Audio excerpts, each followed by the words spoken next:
to you all. I apologize. Chair, I have a question. Will the minister be here on Wednesday? Is that confirmed? Yes. Yes, it is confirmed. I see heads nodding. Yes. It is a sure thing. Yes. It is certain. Thank you very much. I mean, unless of, something coming up. I would like to wish you all a warm welcome after this summer period, although we saw each other recently. So I've had the opportunity to welcome you back. We have one substitution today, Mr. Godin for Mr. Leslie, and Mr. Martel, Mr. Deltan, Mr. Boulris, who is online, I believe. Yes, Mr. Boulris is online for Ms. Collins and Mr. Drouin for Mr. Van Couberden. And Mr. Godin, I've said. So Mr. Simard is with us today, accompanying Madame Posé for this morning. You're familiar with the procedure. We want to prevent acoustic incidents, so please be sure to put your listening device on the sticker in front of you if you're not using your hearing piece. We have a lengthy meeting of 3 panels this morning. It'll take us until 1:30 p.m. To begin with, we have Christine Ray, President and Senior Scientist of the Wildlife Conservation Society of Canada. And then we have the Association Québécoise des Entrepreneurs Forestiers, Martin Bouchard, who is Director. Then from the Confédération des Syndicats Nationaux, we have Yvan Duceppe, Julien Laflamme, Isabelle Ménard, who is a union advisor. Then we have the FTQ. We have the General Secretary, Mr. Bolduc, and Patrick Rondeau, who is a union advisor for environment and just transition. Each speaker or representative of your group will have 5 minutes. That has already been explained to you. So we're going to begin with Ms. Ray. You have 5 minutes. The floor is yours. Hello, thank you so much, Mr. Chair, and thank you to the committee for the invitation to speak to you today. My name is Justina Ray. I'm President and Senior Scientist of Wildlife Conservation Society of Canada, but I'm also an adjunct professor at the University of Toronto and Trent University. I'm a wildlife biologist by training. I've worked on caribou for one way or the other for almost 20 years, conducting field research in Ontario, leading evaluations on the caribou status for the Committee on the Status of Endangered Wildlife in Canada, or COSEWIC. And I've advised both provincial and federal governments on caribou recovery and critical habitat. My remarks today will address directly the first point of the committee's study, the threats facing caribou and the measures that can be taken to protect them. I will outline why this proposed emergency order is not a radical intervention, why the available scientific evidence is sufficient to act, and why this intervention, while necessary for the goals of caribou recovery, is merely a stopgap measure. So the first point, based on my review of the available evidence, the emergency order is not only justified, but could have been extended even further when looking at the point of view of caribou. It targets 3 boreal caribou populations in Quebec at exceptionally high risk of extinction, but our evidence shows that the order could have been applied to additional populations in Quebec that are also in poor shape. Also, the scope of the order is conservative, with limited areas of interest within each area, within each range, and the prohibitions don't restrict everything. For example, they don't restrict mining activities. So overall, this proposed intervention from the point of view of caribou recovery is a restrained response to a well-documented emergency situation. My second point is that it's a common tactic for those uncomfortable with the outcomes of scientific assessments to call for additional studies. To be sure, I would strongly advise not to capitulate to this narrative. Boreal caribou are among the most well-studied wildlife species in Canada. Research consistently shows that habitat disturbance leads to population declines, and that this relationship has been documented repeatedly across multiple jurisdictions across Canada and acknowledged by governments, including that of Quebec. For one thing, the population surveys that form the basis of this assessment were diligently conducted by Quebec government biologists to the highest of standards, yielding high-quality data that provide a clear picture of the status of boreal caribou populations in the province. Similarly, habitat loss and degradation in these areas have been thoroughly documented. And for these three populations in the proposed emergency order, habitat loss has been continuously increasing to such an extent that more precise estimates of this would not change the overall diagnosis of the situation. There is very little habitat of any kind left in these three ranges, so more sophisticated or detailed habitat analyses are unnecessary. And in this vein, delaying intervention under the guise of seeking more data only increases the risk of irreversible losses and makes future recovery efforts more costly and complex if your goal is to recover caribou. Third point, the proposed emergency order is fundamentally an emergency stopgap measure designed to address an immediate crisis. This is a critical, urgent step to prevent further declines while more permanent systemic solutions are developed and implemented. It's important to emphasize that neither Canada nor Quebec has stated that preventing extinction alone is sufficient, nor have they said that other factors should justify the loss of these populations. They still maintain they want to have self-sustaining populations, but there's been no meaningful action beyond the monitoring program initiated in 2017. And a lot of experience tells us that these kinds of continued delays reduce the likelihood of success and will lead to higher costs in the long term. In conclusion, the scientific evidence supporting the need for emergency intervention is clear and compelling. Accordingly, the proposed emergency order is not an overreaction, but rather a necessary and proportionate response to a crisis that has been brewing for years, if the goal, again, is to recover caribou to self-sustaining populations. This situation is not unique to Quebec. Similar challenges exist across Canada, where boreal caribou populations are declining and have reached or are reaching emergency status.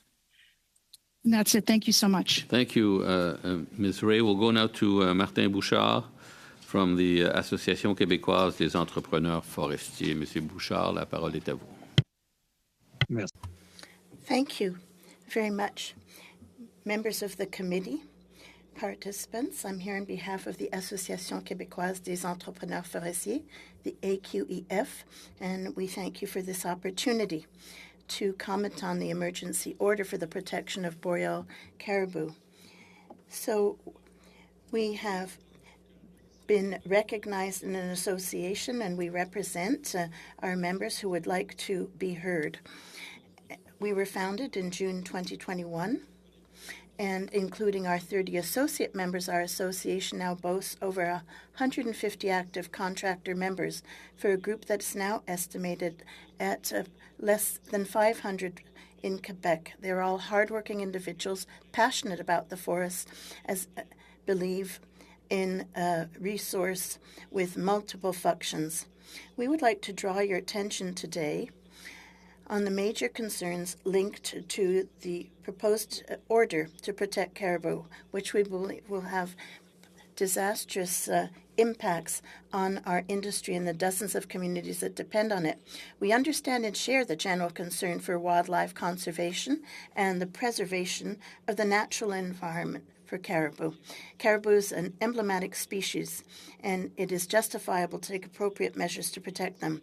But it's essential that decisions relating to their protection be balanced and take into account the wider economic, social, environmental, and even cultural impacts generated. According to the information available and reported, this draft order aimed at creating protected areas for caribou in certain forests of regions in Quebec, Val d'Or, and Charlevoix, and elsewhere, could have impacts such as suspending the operations of industry. You have no doubt already heard by others in the course of your work that the Quebec's chief forester estimate the loss of forest potential, i.e. the volume of timber harvested per year, at 4%, or 1.4 million cubic meters less per year.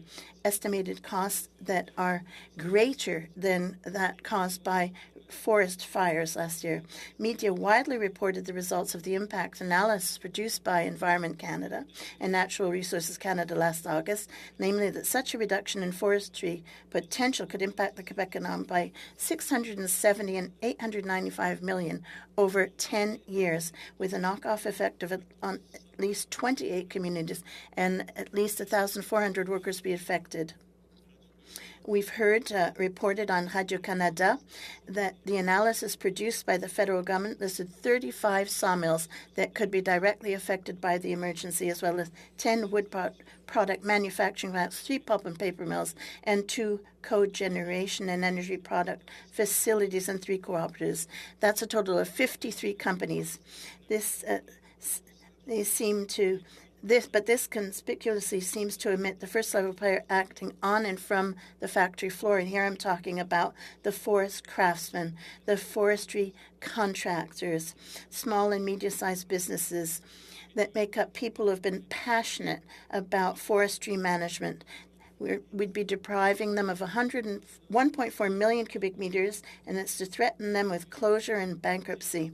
In harvesting alone, if we consider the average annual volume of 60,000 cubic meters for a typical company that has invested $2 million or more in modern equipment consisting of harvesters, conveyors, trucks, you're talking about many employees who are threatened by this. Depriving them of some $49 million in annual revenues. And that's not counting those involved in road work, loading and transporting this resource, who will be just as hard hit. It's easy to extrapolate the direct consequences for our forestry contractors to twice as much if we pursue the hermetically sealed cocoon approach.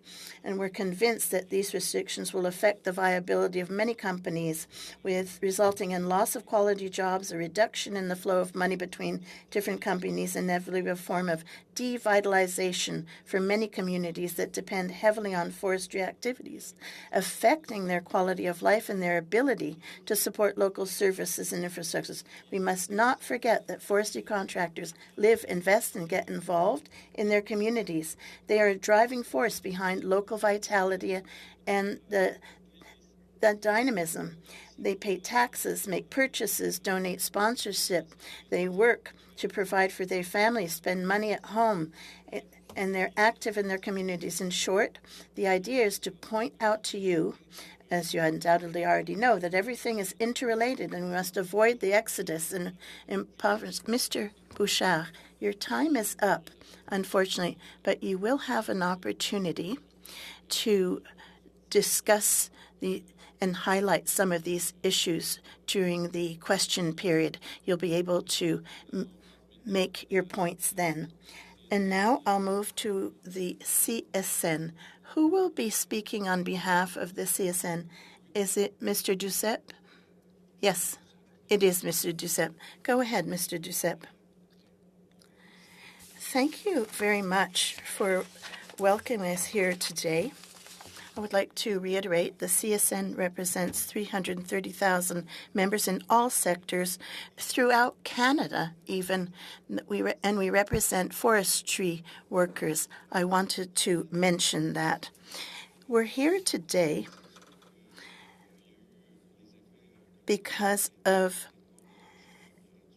the fact that maybe the Quebec government didn't react the way it should have. We've been waiting already for some years for a plan to protect the caribou, and unfortunately, that has been postponed again and again. Now, we're here today not to oppose the emergency order. We do think there is an emergency, but to the extent possible, of course, ideally, we would like to always arrive at negotiated agreements with the provinces. And we understand that in this case, that was not possible. Now, if we're participating today at these hearings, it's because we're aware that Applying this order will have repercussions. To protect the caribou, you have to cut down fewer trees. The scientists have proven that. It's essential. But what we have before us is a case of implementing a just transition. That is fundamental for us. And the federal government itself has signed agreements. They do believe in a just transition, so often just related just to coal and energy, but it is also in relation to the forestry or other sectors, tourism, or, for example, fisheries. There can be impacts in other sectors. And we believe that the purpose of a just transition is fundamentally to safeguard social protections and diminish the impacts both for workers and communities. This is fundamental. Yes, in that needs to be taken into account in an emergency order. Examples, if you have workers who have skills to, let's provide a bridge for some workers who might have difficulty finding other types of employment, because there will be a drop in forestry capacity subsequent to the order. We heard the chief forestry give much data, talk about many losses. There's other data that says it might not be so serious, not to say that there are not going to be consequences, but perhaps we have to have a more neutral viewpoint to be able to measure what those losses might well be. And we believe that when if to find solutions, we have to do that intergovernmentally and intersectorally, because many different task forces have to come together, and that includes the forestry industry. And maybe we have to talk more about added value. We've been talking about that for years, so we have to continue in this direction. And what we're here to say is that the transition needs to be planned. For instance, employment, insurance. Are we providing sufficient coverage? Are we providing sufficient skills training? Might we be able to find ways to support in a targeted way those who will be directly impacted? So for us, there is a transition necessary. We've seen what's happened with the forest fires. There's climate change involved. A transition is needed. It needs to be underway now. In the short term and future, it has to take into consideration workers and communities. Thank you. Thank you very much, Mr. Duceppe. And next, Mr. Bolduc from the FTQ. The floor is yours. Chairman and parliamentarians, thank you for your invitation to the FTQ to address the emergency order to protect the habitat of the boreal caribou and the impacts this represents for forestry workers. For the FTQ, this is a sector that represents 15,000 members, mostly in uniform. So this invitation today, even though we don't have much praise for the current government on managing this file, because from 2017, our union has been trying to urge the federal government to put in place a concept known internationally and also at the International Labour Office and also under UN conventions on climate change. So we believe in this concept of just transition. It's used, of course, in regard to fossil fuels. And the Canadian government has used many different tools to deal with the crisis, such as the one we are facing with the caribou and the transformations in the forestry industry. For many years, the FDQ have urged different levels of government to address the issues of environmental change and its impacts on all kinds of economic activity sectors. So, yes, if you only have to protect the caribou protected areas, there in itself you have a good example.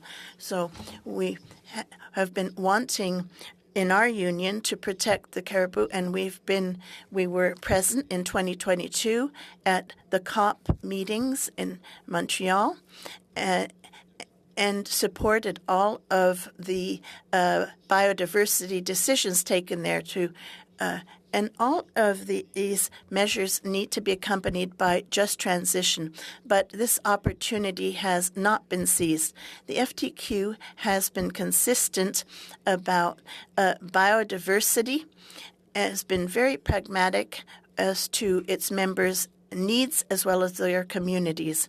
We do not want to engender another crisis. The FTQ welcomed the legislation on sustainable jobs, but critical of the legislation in terms of its shortcomings on the just transition, leaving workers behind. The legislation does not allow workers to properly prepare for either a transition or a transformation, and the caribou is a good example. We understand Ottawa's decision to take action because Quebec simply has not. And there is a crisis with biodiversity. It needs to be taken seriously. It's not just about saving one species, but an entire numerous ecosystems.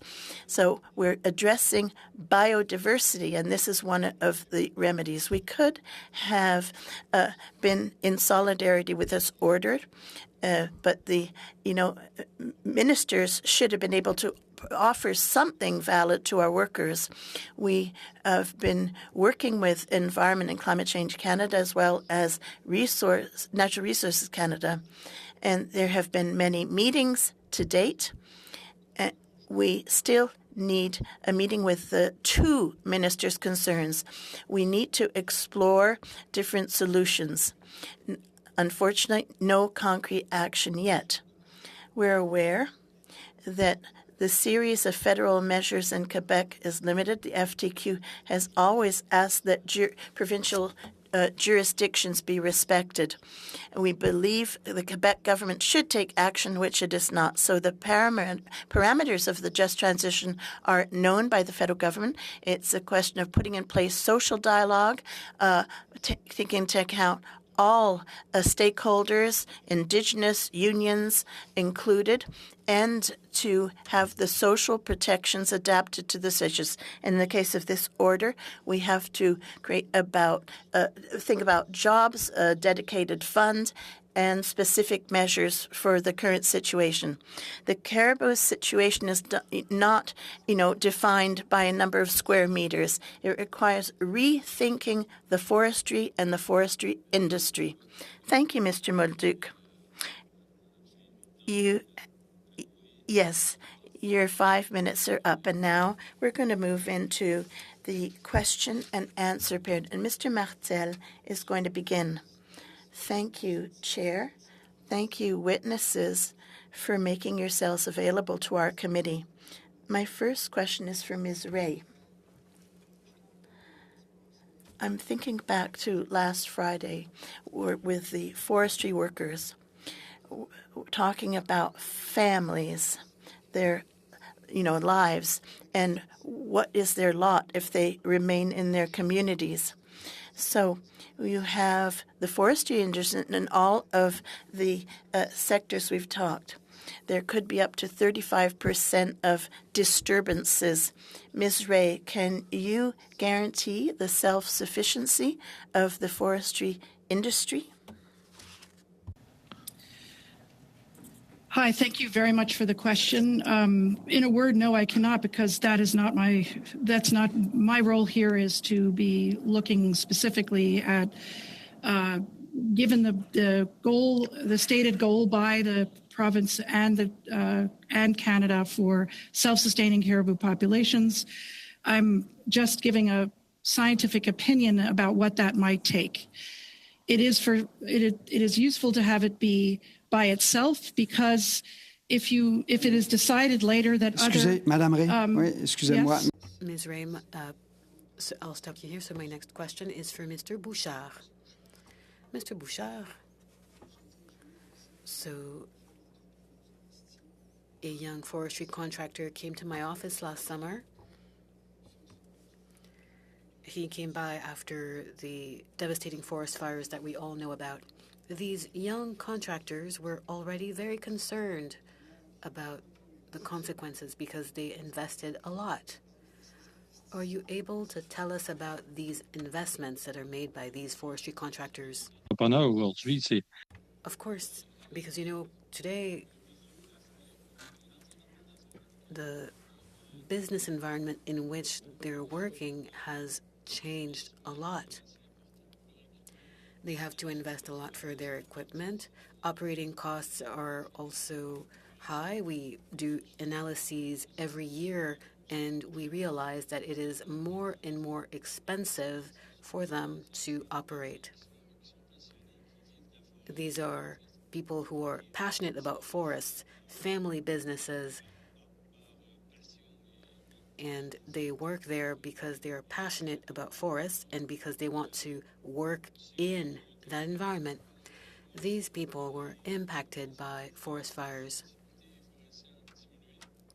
They see forestry opportunities disappearing, and we also know that some insects have been attacking the trees. The cost of lumber is in free fall.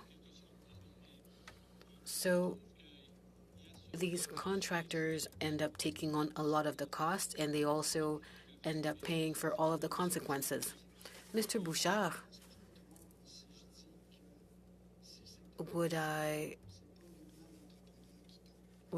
be wrong if I said that if the forestry sector collapses, it also affects contractors? There are, for example, businesses that do maintenance for the machinery. So would it be true that the forestry industry's collapse would also cause an industry-wide collapse?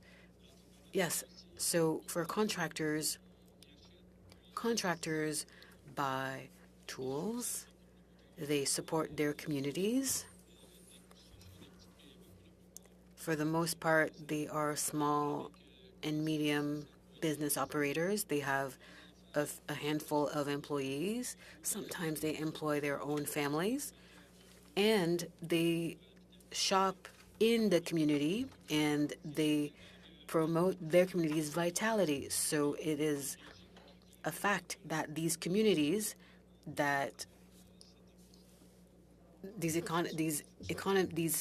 have forestry as their economic backbone, and they would suffer.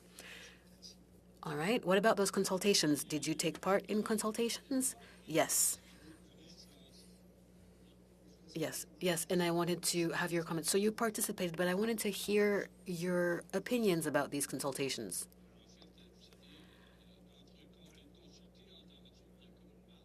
There's a difference between consulting and listening. So yes, this is a bit like an emergency debate, but the solutions don't involve the people who are in the field.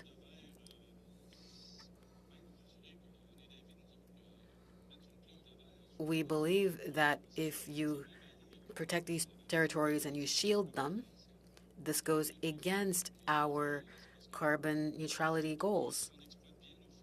If we properly manage our forests and if we use them properly, we would be adding value to the initiative. Do we take the human aspect into consideration? A quick answer, please, Mr. Bouchard. We don't think so. We understand, and we don't want to, and we don't want humans to compete with other living species, but I don't think the human aspect is taken into account in the equations. Yes, it's true. We cannot separate human beings from the ecosystem, and conservatives don't understand the science very well. I urge them to read the report on caribou. That report came from scientists. I think here we are all in agreement, except the Conservatives, that we cannot have a healthy economy without having a healthy infrastructure to support it, and that includes the ecological infrastructure. So earlier we heard that the solution for Caribou is rethinking forests and the forestry industry. Many forestry companies are already rethinking things, but Conservatives have an archaic approach regarding science. But I think the industry is ready, workers are ready. We also talked about the Sustainable Jobs Act. We all want to move forward. We don't want to go backwards. Also, workers' voices is the voice of wisdom. So earlier, Mr. Giuseppe, you talked about Quebec's government that did not react, but Canada and Quebec both have responsibilities and have to bring solutions forward. So what do you think are the solutions that we need to protect jobs for Canadians, for Quebecers, whom you represent, but also to protect the infrastructure, the natural infrastructure that Caribou live in? So what are the solutions that you would propose? I am going to give the floor to some of my associates, but we need to have healthy biodiversity. The caribou issue is a symptom of a much bigger problem. And I'm not saying that the caribou issue is not a problem. What I'm saying is that that forests are changing. And if forests change and we don't do anything, then our current industry thinks of the short term, but I have one last thing to mention. It is important that for the future, our workers, with their solutions, with contractors, with communities, with all the people who are in that field, they should be the ones who determine how we'll reach that goal. Because if we don't involve them, we will have issues. I don't know if my colleagues, Isabelle or Julien, could extrapolate. Julien, Isabelle?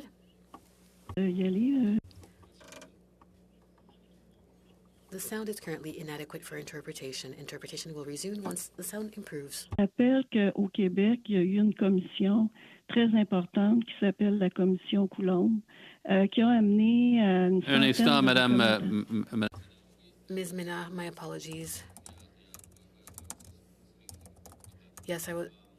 The sound quality is not sufficient, I don't believe, Eve. I'm looking at the. Yeah. Malheureusement. Unfortunately, Ms. Minard, the quality of the sound was insufficient.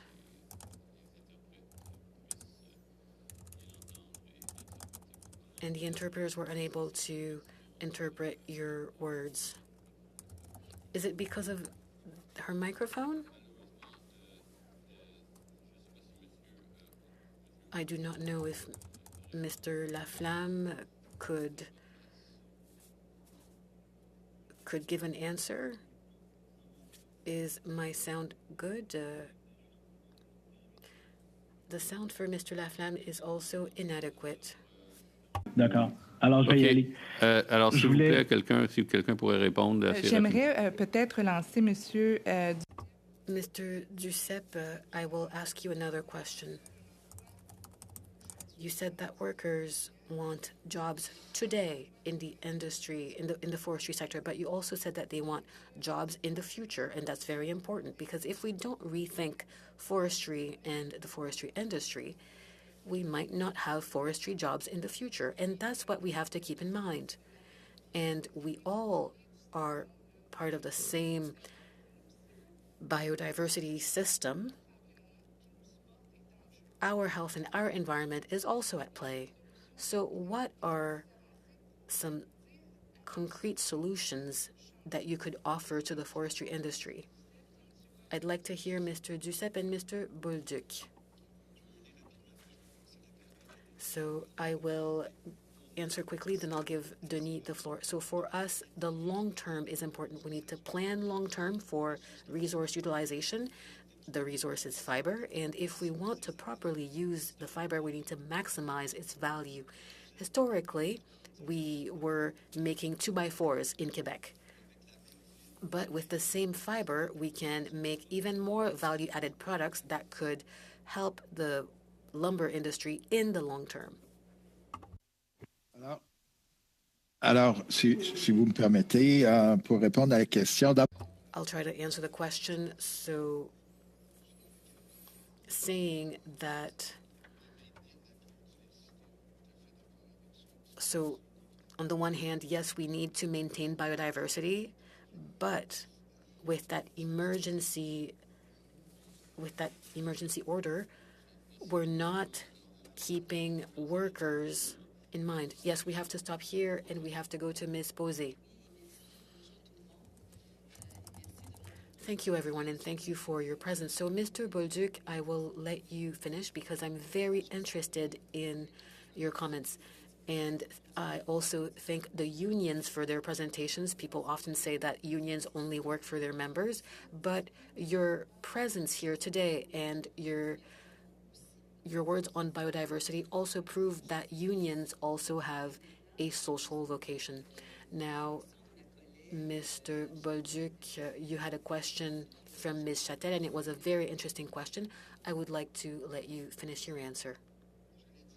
Yes, I was going to say that we need to have a dialogue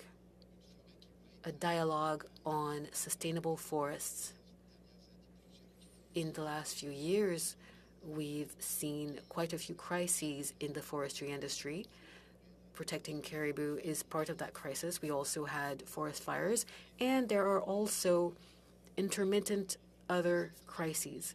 So our strategies can't just lead to job loss and directing people to employment insurance. What we're asking the federal government to do is to do everything it can to foster a dialogue to create a sustainable, durable forestry industry. Thank you for your answer. And I think that First Nations representatives also wanted a partnership. There was an industry meeting on forestry, and I believe there was a press conference about that last week. I think that Mr. Duceppe said that there's a difference between consulting and listening. So you're saying that we need to have a discussion with all the partners that I've mentioned. That would mean a true dialogue, and we could find solutions from such a meeting. Once upon a time, in some places, for example, when we're electing a new pope, everyone is sequestered until the white smoke comes out. So I think that we should bring everyone together, lock the door, and wait for that white smoke to come out. So now I'd like to talk about sustainable jobs. Mr. Denis, you just said that we can't just tell people to collect employment insurance. One of you mentioned the Sustainable Jobs Act. This bill, the true name is the Just Transitions Act, and that's the name that the UN uses, but we kind of changed the name to keep it related to sustainable jobs. But can you tell us where it lacks teeth to lead us to a sustainable transition in the forestry sector? I understand that this question is addressed to me. Yes, but also to Mr. Duceppe, so the two of you. All right.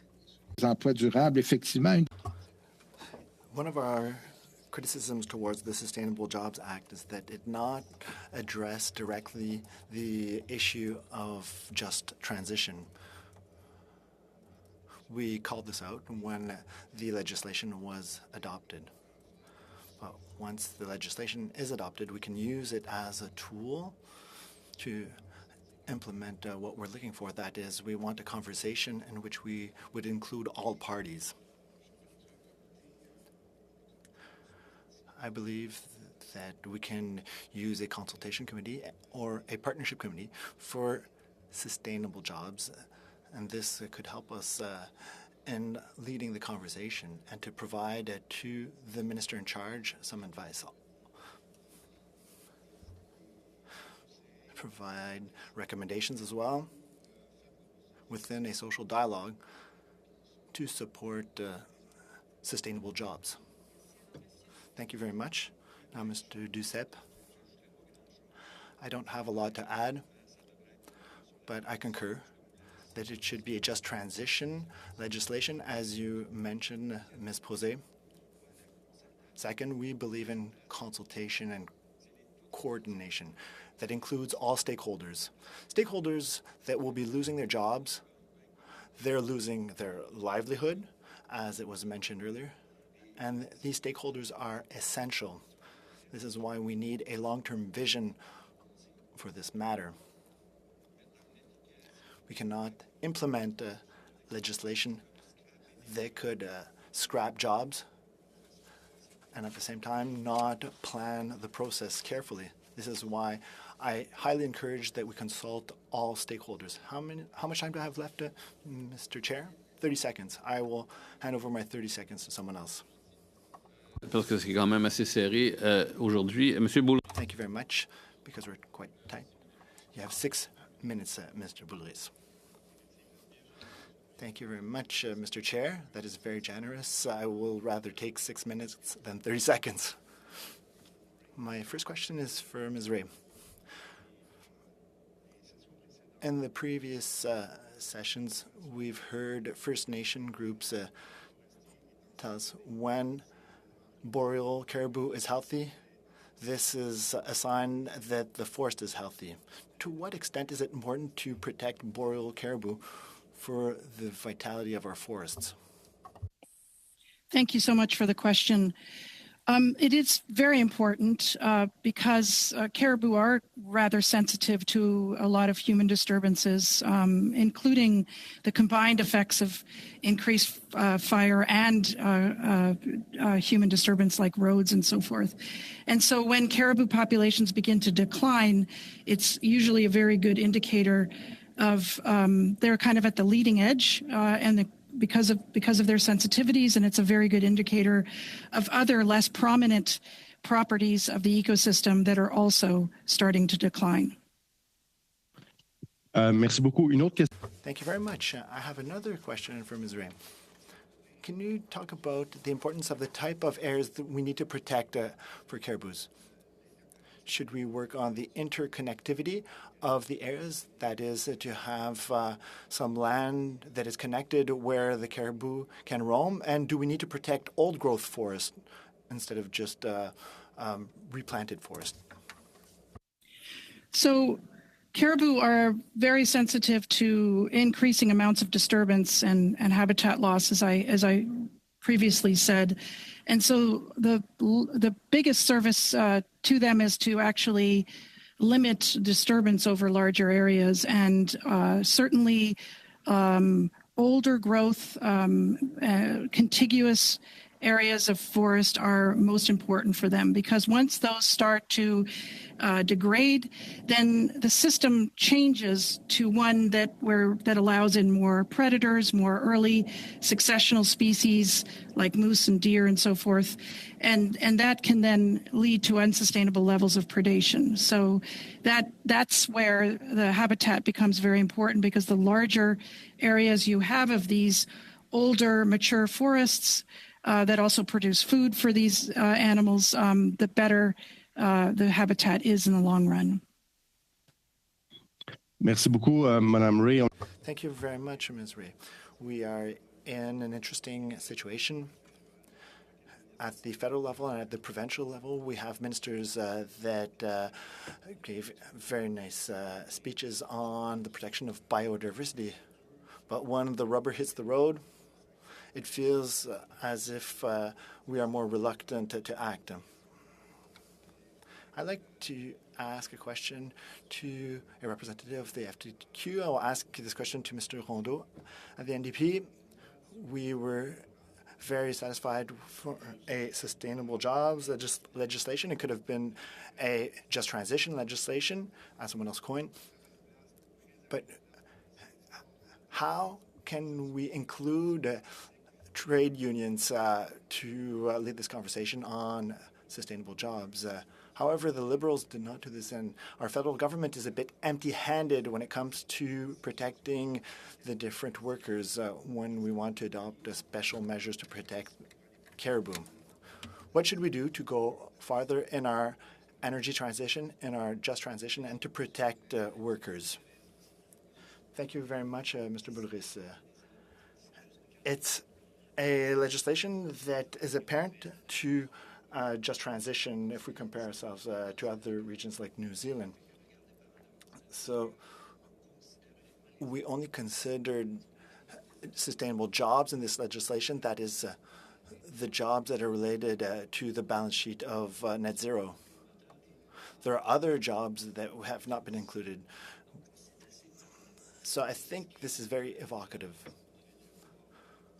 What we would have needed would have been an impact research on climate change, on the environmental aspects and the social aspects in the forestry industry related to protecting caribou. And from that point, we could have had adaptation measures for the caribou, and we could have had carbon reduction measures, and we could have based these scenarios on the jobs and bring corrective measures on the land, as it's done elsewhere. That's what we see in the EU commonly. So we didn't have that thoroughness, and that thoroughness has to be done with different stakeholders. So it's not only bring together different stakeholders at the table and to sound the different opinions, but we should have the studies at hand. We should bring the people at the table to bring solutions to the needs of each stakeholder. This is what we were lacking. We should draw some lessons from the coal industry in 2017 when the minister had announced, Catherine McKenna, had announced the shutdown of the coal industry, and there were millions of job losses because we announced an environmental measure without the environmental plan required. Again, on the report from the Just Transition Task Force, it was a matter of establishing regional groups to discuss the matters of a just transition. This is still something we're missing. Thank you very much, Mr. Boulris. We will proceed with the third round. We have 3 panels today. Our time is limited, so I will need to limit the time to each member by 40%. Therefore, each member will have 3 minutes and a minute and a half for the Bloc and the NDP. Mr. Godin. Thank you very much, Mr. Chair.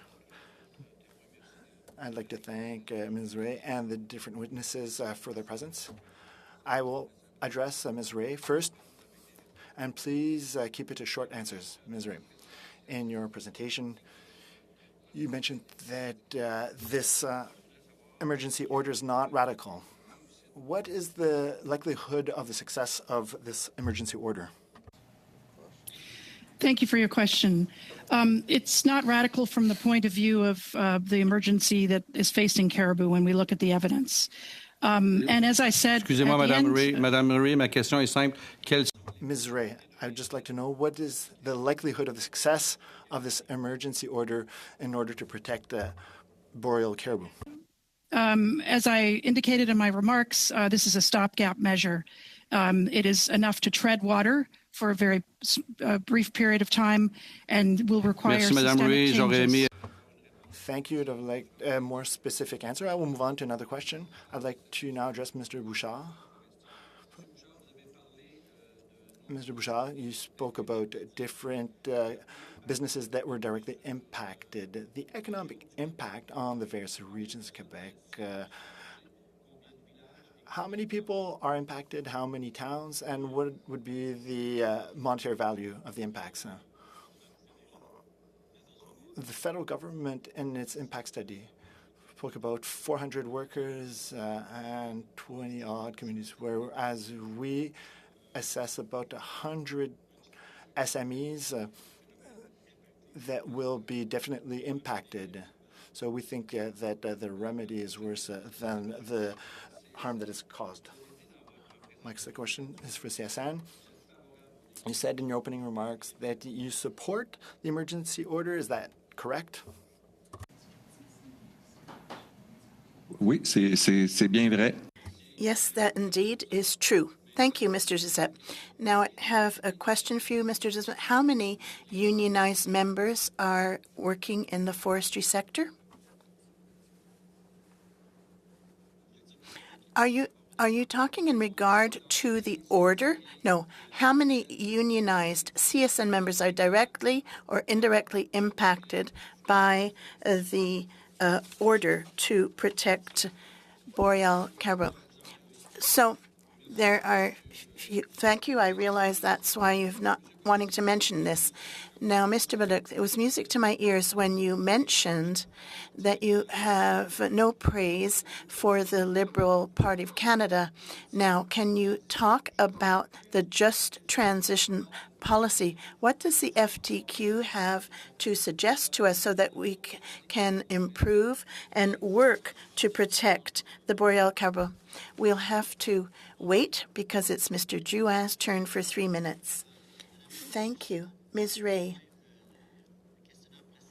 The previous parliamentarian asked a question, and you responded using the term stopgap. Could you explain what you mean by that term? My remarks as well, which is a stopgap measure is really intended to do enough to keep things in place, but that are not sufficient in the long term, so that other measures will have to be put in place that are more systemic. Puis, évidemment, c'est important.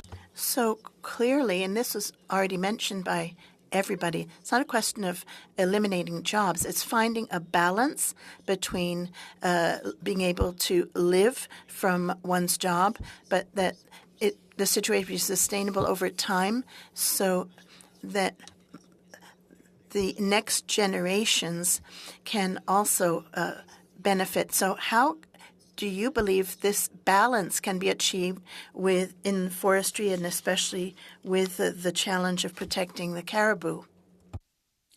The more time elapses and the less action that has happened, the more and more difficult it is to achieve a balance because the measures that are necessary for recovering caribou from very diminished state become more and more costly.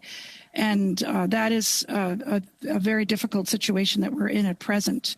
The value of having a scientific perspective on this is that it allows one to evaluate what it will take to recover caribou according to the goals of the province and the federal government.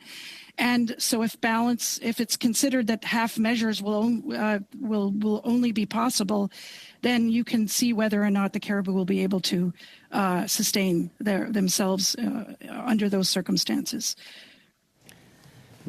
D'accord, merci beaucoup. Thank you very much. Now, for the FTQ, you talked about the just transition. And you mentioned that the current government has come forth with a bill, but mostly in regard to CO2 and not biodiversity. Do you have any recommendations for this committee? Should it be a similar legislation in regard to biodiversity? I mean, if we know the more we wait, the more difficult it is. We can't bury our heads in the sand. That's not a strategy that can work.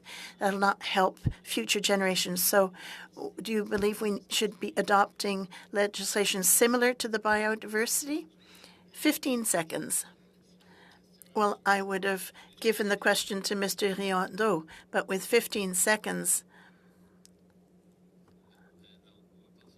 well, then I'll move to Ms. Posé for a minute and a half. So, thank you. Mr. Hondo earlier talked about there should have maybe been an impact study. We're not there. We've lost a lot of time. Now, either Mr. Riendeau or Mr. Duceppe or Mr. Cloutier, Mr. Denny, what can be done now? What are your expectations now? Well, to start with, just as we've said, there are many different departments involved with this file. Minimally have an interministerial a meeting with all of the stakeholders involved. That would be a good start. Mr. Duceppe. Mr. Duceppe? I'll give the floor to Mr. Julien. I do believe we also need to work much faster upstream. And with regard to the workforce, there's no training for those even already employed. They have some skills already what they do, but they need to be able to benefit from other initiatives to recognize their qualifications. Merci. On passe maintenant à M. Boulris. Merci beaucoup, Monsieur. Let's hand it over to Mr. Boulris. Thank you, Mr. Chair. My first question is for Ms. Ray. You spoke about the urgency of the situation given the risk of the extinction of boreal caribou. How would you qualify the Quebec government's actions in this regard? Overall, they have promised quite a bit of meaningful action, and remember the goal is is self-sustaining populations, but really the only significant measure that they've put in is the monitoring program, which has been very robust. Otherwise, they've promised a plan and a strategy for a number of years that doesn't materialize. So overall, it has been less than adequate. Merci beaucoup. Thank you very much, Ms. Ray. I have a short question for Mr. Duceppe. You spoke about maximizing the value of wood fiber. What could we do to go down that road, and what can we do to have a better economic impact for this important resource to decarbonize our economy? Well, let's look at what was done in the Scandinavian countries historically. Forest management was done in a more intelligent way. That is, they manufacture more engineered wood. With our wood pulp, we should have more engineered wood. I'm not saying we do not do this so far, but we should do even more. Thank you very much. We'll now turn towards Mr. Godin. Thank you, Mr. Chair. How much time do I have? 3 minutes. My question is for Mr. Bolduc. Mr. Bolduc, I asked you the question, can you explain your concept for just transition legislation? I'd like to hand over the floor to Patrick Rondeau, advisor at FDQ. He's an expert in this matter. Thank you very much for the question. We should be inspired by what is done abroad.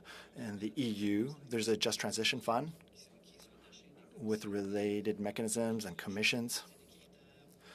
They have funding criteria for the transition that is essentially industrial and to decarbonize the economy with factors that are considered just, relying on a social dialogue by reviewing EI and other important programs. Thank you, Mr. Rondeau. I have a quick question for Mr. Bouchard. Mr. Bouchard, what about private forests? In the emergency order, the private forest lands would be excluded.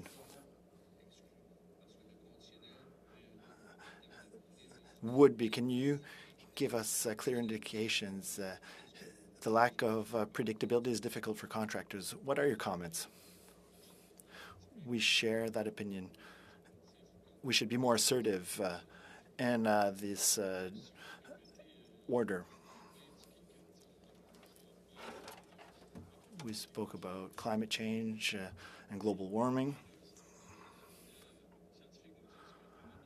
Some scientists say that some species are migrating north.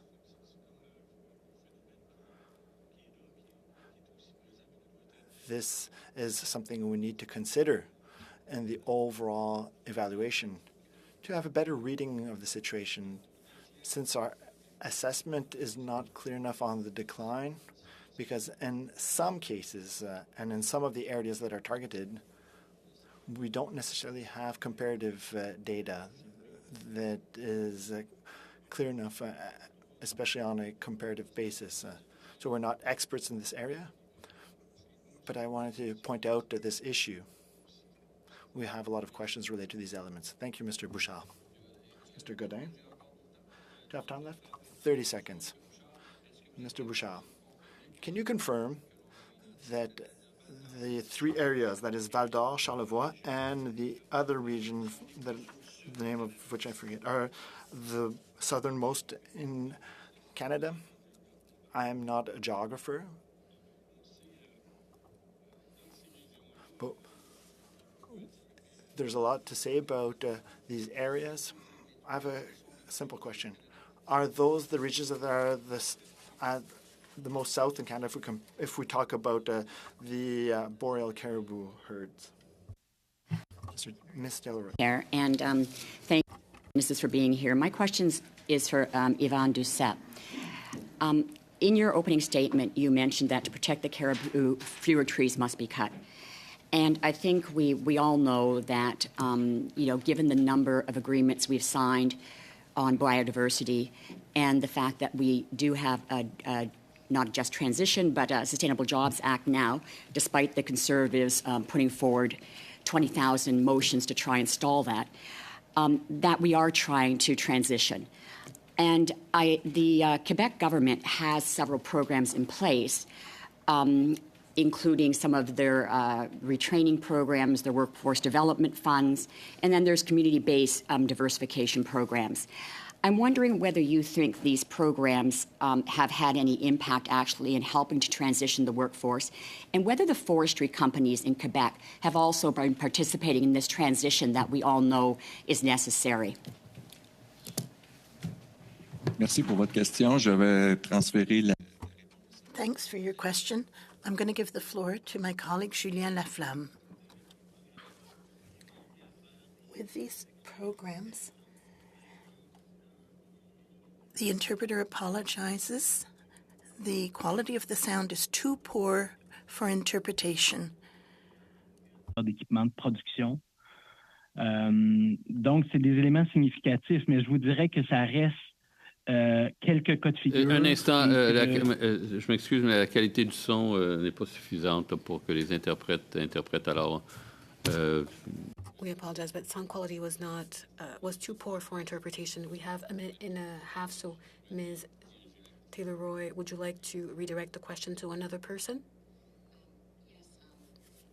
If you have any response to that, or perhaps Mr. Bolduc, if you have any response to the kind of efforts that have been made to retrain workers by the Quebec government, by the forestry companies themselves. We know this has been an issue since 2003 when the caribou were first put on the Species at Risk Act, and we've been signing biodiversity frameworks and agreements since the 1990s.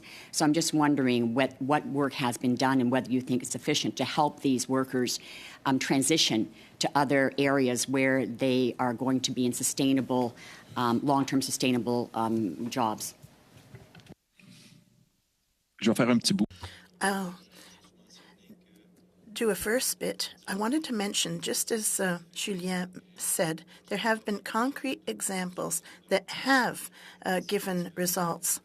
For example, there have been a threat of closures at some workplaces.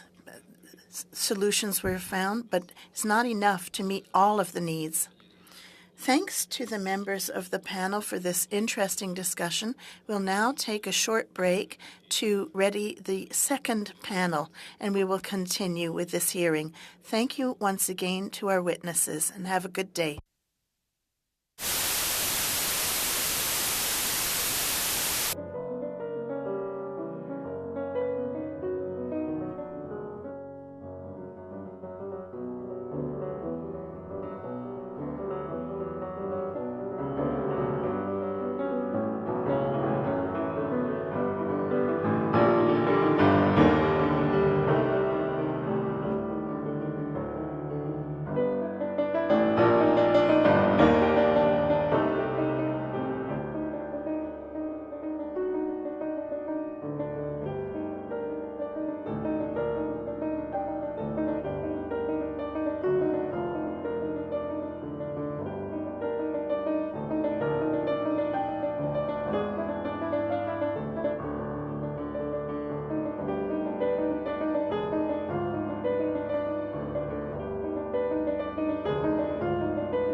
ready to begin with our second panel.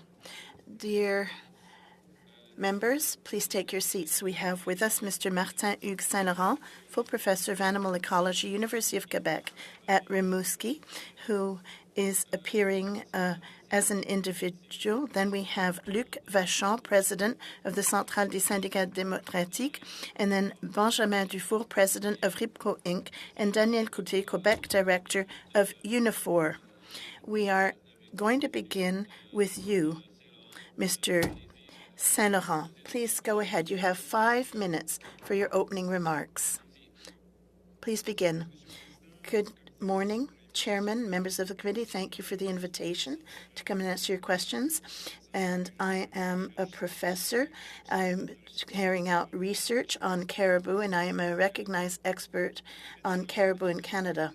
The emergency order under the Species at Risk Act is a test of our ability to manage our natural resources soundly, protect biodiversity, and respect the laws and regulations, as well as the moral and ethical commitments we've made on the international scene. Between 1989 and 2024, 81 scientific articles dealing with the woodland caribou species were published in scientific journals, 454 on which dealt with different facets of boreal caribou populations.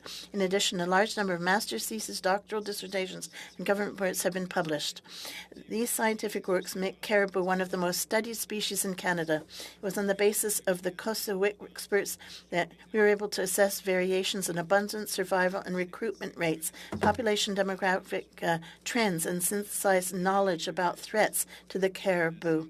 And as early as May 2002, make caribou a threatened species status. Despite the overwhelming consensus in the scientific community, a number of players in the field are investing considerable effort employing misinformation and scientific denial into the media, contributing to the social polarization observed in the face of conservation issues. Some of these individuals have come to relay incomplete, erroneous information about the state of boreal caribou population in Quebec, the causes of their decline, and possible solutions.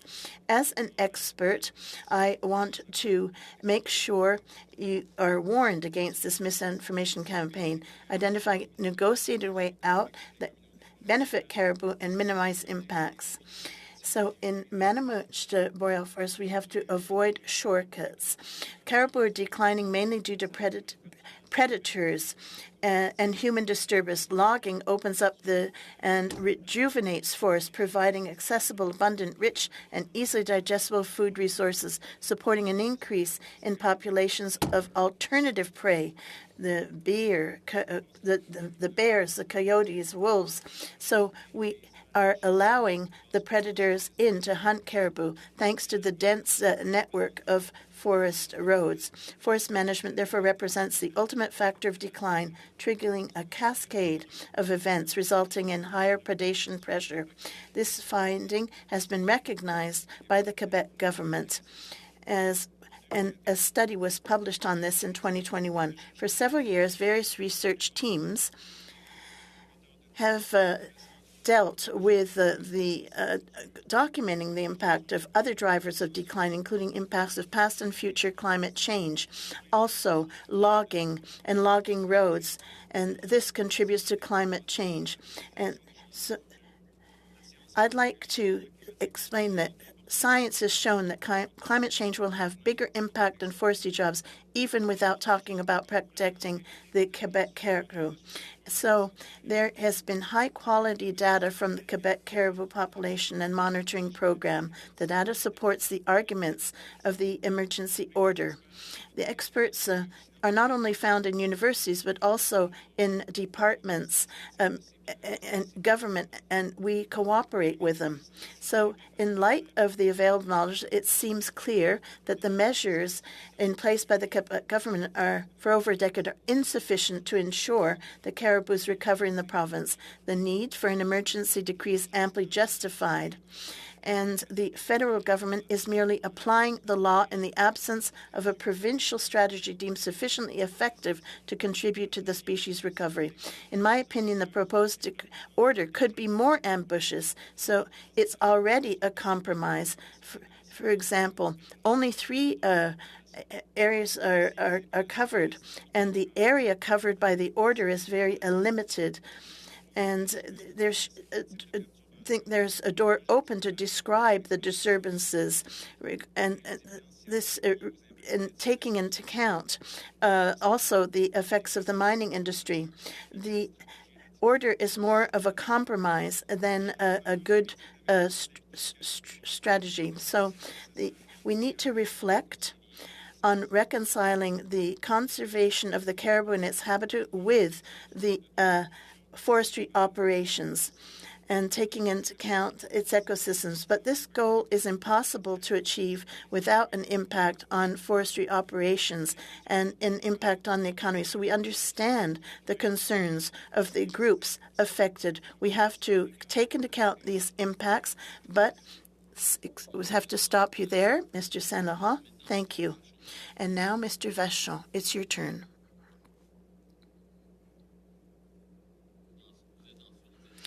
You're on mute, Mr. Vachon. Is this better, I think? Indeed.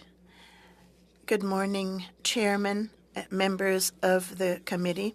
My name is Luc Vachon. I'm president of the SQ, and thank you for this opportunity to be here this morning. Our union represents some 2,000 workers working directly or indirectly in the forestry sector, namely over 400 working in the Syrie-Parent and also at Primabec in the Mauricie and Saguenay-Lac-Saint-Jean areas.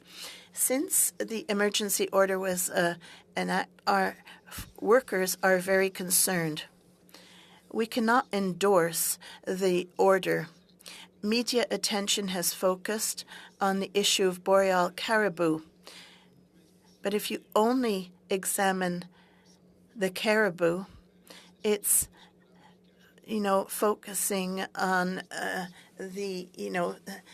only one tree in the forest. There's been numerous crises in this sector. Thinking back several years, problems of wood supply, drop in quality, and also U.S. Tariffs on our softwood. So there have been a wave of closures of sawmills, and our workers are increased risk at losing their jobs, and that's going to have a catastrophic impact on the communities. The federal government's impact assessment confirms some 1,400 jobs will be lost, and we think that is lower than what will indeed happen. In fact, the situation will continue to deteriorate. The sector's already fragile. It's hard not to be cynical when you examine the order and learn about Hydro-Quebec's future plans.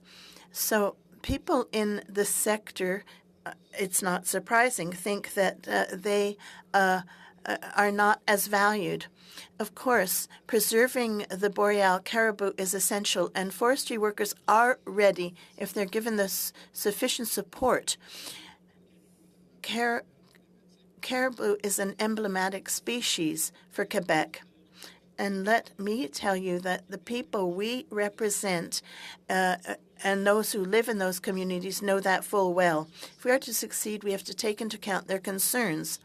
No government nowadays, neither provincial or federal, has done their homework. We deplore Quebec's inaction, but we also deplore Ottawa's bulldozer measures. We know it's not Ottawa's intent to punish the Quebec workers, but if this order is applied, that will be the result. We refuse to see the Quebec workers be the victims of this showdown. All levels of government need to do their job. We have to cooperate between Quebec and federal government to protect both the caribou and to put an end to the insecurity that forestry workers are experiencing. And long-term solutions need to be found. we witnessed the $6.5 million that the federal government is ready to give BC. And then there is also the Quebec and federal fund subsequent to the nuclear plant close down. We need to be able to work together when we do so gives good results. We need to be guided by the principles of just transition and make the Quebec sector an innovative, resilient sector. The caribou crisis can and should become an opportunity. Workers' needs need to be at the heart of this project to limit the impacts and so they be adequately compensated. Let's not see workers as a resource that just needs to switch jobs as if it were so simple in these distant regions to change a job. We need to be ahead measures of support for this transition. What is the federal government ready to invest to? Mr. Vachon, we're sorry. You'll have to continue and share that information during the question period. No problem. And now, Mr. Dufour, 5 minutes. Bonjour. Hello, everyone, and thank you, Mr. Chair and members of the committee. Thank you for having me here today. I am speaking as the CEO of RIPCO. I have some profound concerns about the federal government's order on the decline of boreal caribou. Minister Guilbeault's words in June created a lot of emotion in the community because his decision would have a lot of impact on our communities. RIPCO is linked to company Boissaco and works on the sector. We work with Litière Royale in Quebec, and you've also spoken to their representatives in the committee. We create products for stables based with residue from the Boissaco plants.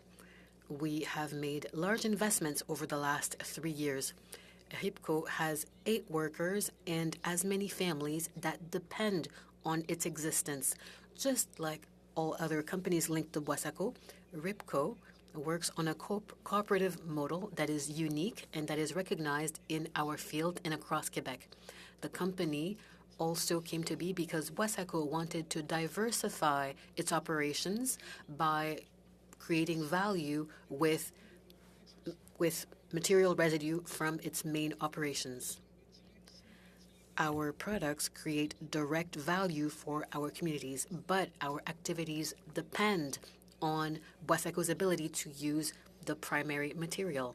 If Mr. Guilbeault's order is applied, Boissaco would not be the only company affected, but all other companies that depend on residual matter from Boissaco, including RIPCO. Now let's talk about that federal order. The minister's actions are leading us to an impasse. It leads to a debate that needs to be set aside in order to find true sustainable solutions. It also goes against Quebec's initiatives to have a slow, gradual approach for the regions that are impacted. In 1998, I became a forestry worker, and I saw how measures evolved to protect caribou. So far, millions of hectares of forest were left untouched in order to protect caribou. According to many, these areas don't count, but they are still very present, and they were affected by spruce worm and are also very vulnerable to forest fires. As a citizen of Sacré-Cœur, a resident of Sacré-Cœur, I believe in the forest's vitality. I am a member of many nonprofit organizations that give back to the community. I have been chair of an organization for the last 11 years in Sacré-Cœur, and I can tell you that without our own actions and without our experience as 500 members from across Quebec, we would not have been able to overcome the challenges. Boissaco also participates in road improvement on sustainable forest measures and we also participate in pest mitigation that affect forests. So we do a lot and we try to make our services as accessible as possible. What kind of society would we like to have in Canada? Do we want a society that sacrifices 200 families or do we want a society where we take measured, balanced decisions that take all fears into account?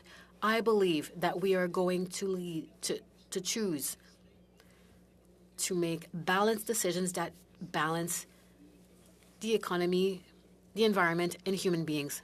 Thank you. And now let's have Mr. Cloutier from Unifor Québec. Thank you. So Unifor within Canada represents 320,000 members across the country, and we are involved in all main industrial fields. And in Quebec, Unifor has 15,000 members in the forestry sector that are everywhere from Abitibi-Témiscamingue to Gaspésie. Our workers are involved in all spheres of the forestry sector, so be it growing trees or fighting fires, transport, lumber, pulp, paper, wrapping paper, floors, cabinetry, and so on. For the last few years, Unifor has been watching very closely the public discourse on boreal caribou in Quebec. Current initiatives are a very big issue for our sector and could lead to some important impacts on our members. The current order that we are discussing is the most impactful measure and could have a massive impact on the economy linked to the forestry industry. Currently, there is a very strict measure in place to protect caribou. 7 regions are comprised in the protected zone, but this time, Quebec's chief forester is saying that we are losing a large surface area at a quick pace, and 3 of these zones are mentioned in the emergency order. In comparison, our activities cover about a third of that surface area that is lost annually. We've known for a long time that caribou is vulnerable, and we've always been concerned about that, and Unifor has been working to balance the sustainability of caribou population with forestry operations. If the endangerment is due to climate change, that's one thing, but we also know that human activity can contribute to the threats to caribou. Unifor therefore put some plans into place to protect caribou, so predator mitigation, protected zones, so a wide series of measures to manage the situation. However, these measures were insufficient and we could not stabilize the situation. The forestry sector is in crisis. The government's order is coming at a critical time. We are experiencing what we call a polycrisis, and it's unprecedented.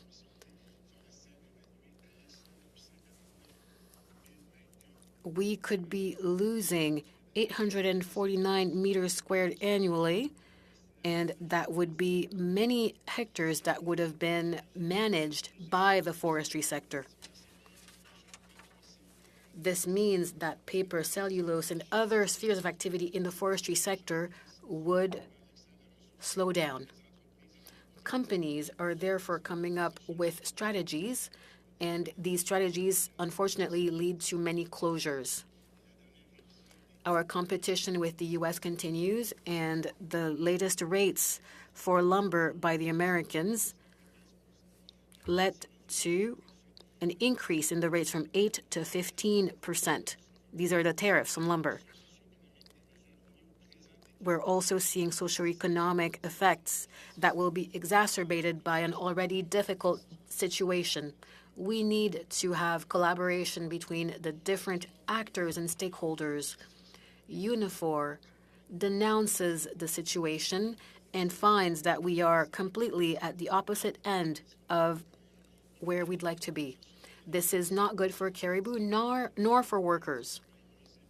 The current situation is detrimental to all involved, and it means that we are wasting money and resources. We need to have a true plan. If the federal government truly wants to help, it needs to help us with the transition, and it should not create a new debate. There are many possible solutions, but we need to take into account the socioeconomic impacts on workers and their communities. Mr. Cloutier, we have to stop you here. We are going to go to Mr. Martel. Mr. Chair, thank you, and thank you to our witnesses for their availability. My first question is for Mr. Saint-Laurent. Mr. Saint-Laurent, you say that there is a direct link between caribou populations, self-sufficiency, and recovery.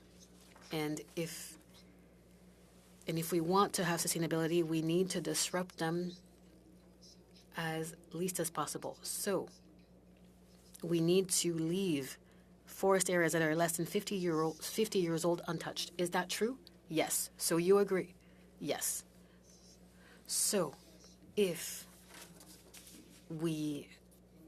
some disruptions are permanent, for example, main roads, electrical networks, cottages, hunting grounds, windmills, pipelines, if these disruptions arrive, of course, they would have 500-meter buffer zones around them. Well, here's what comes to mind. If we have a 35% rate of disruption, or if we want to have that 35% rate, is that still feasible? Studies show that we can have active and passive measures and that it is possible. Yes, but how do we reach that goal? So there's Val d'Or, there's Charlevoix, there's Piquoican. How can we reach that number? We can do so by creating and consolidating existing conservation zones, and we could also protect peripheral zones, peripheral habitats to create a favorable zone.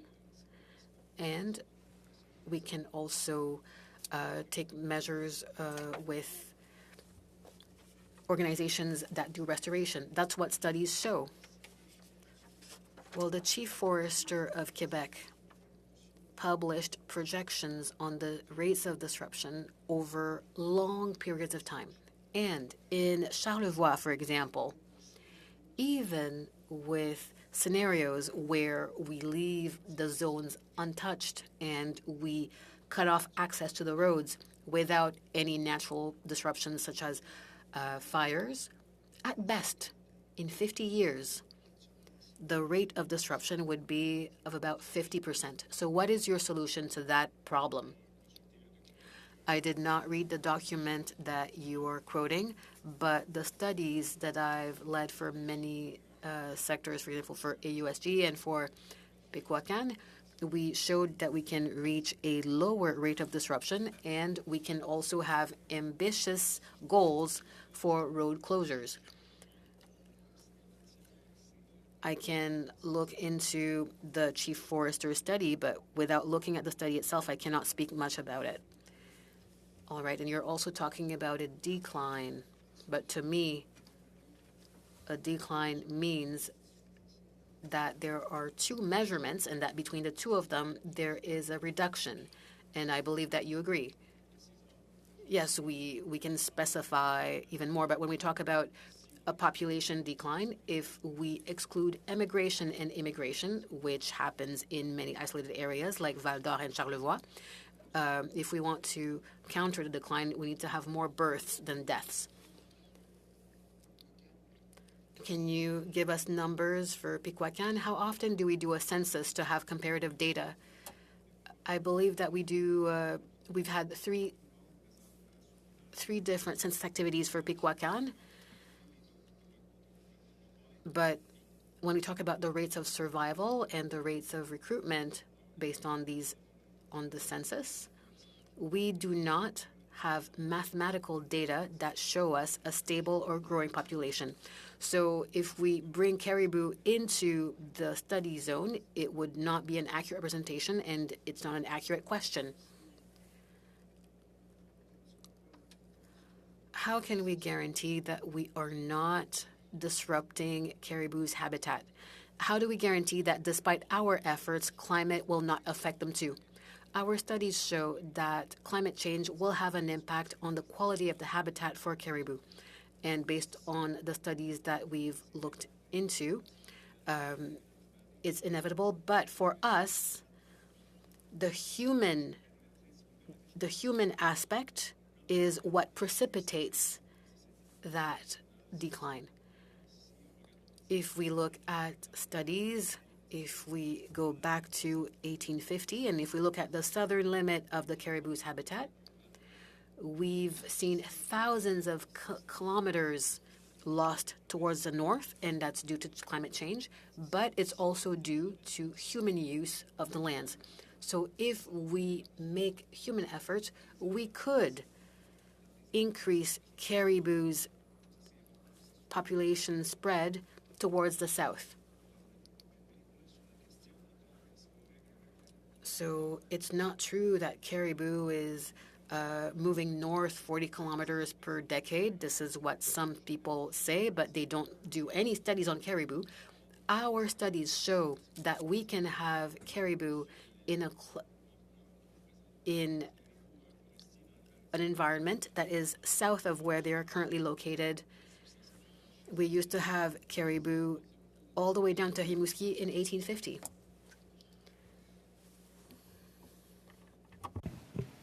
Thank you, Chair. Thank you to the witnesses for being here before the committee. My question is to Mr. Martin Hugo Saint Laurent. You talked about, you just said that climate change will have an impact on habitats. What are the risks of climate change in Quebec forests? Is there a risk of worsening our problem if we do not adopt our forests to climate change?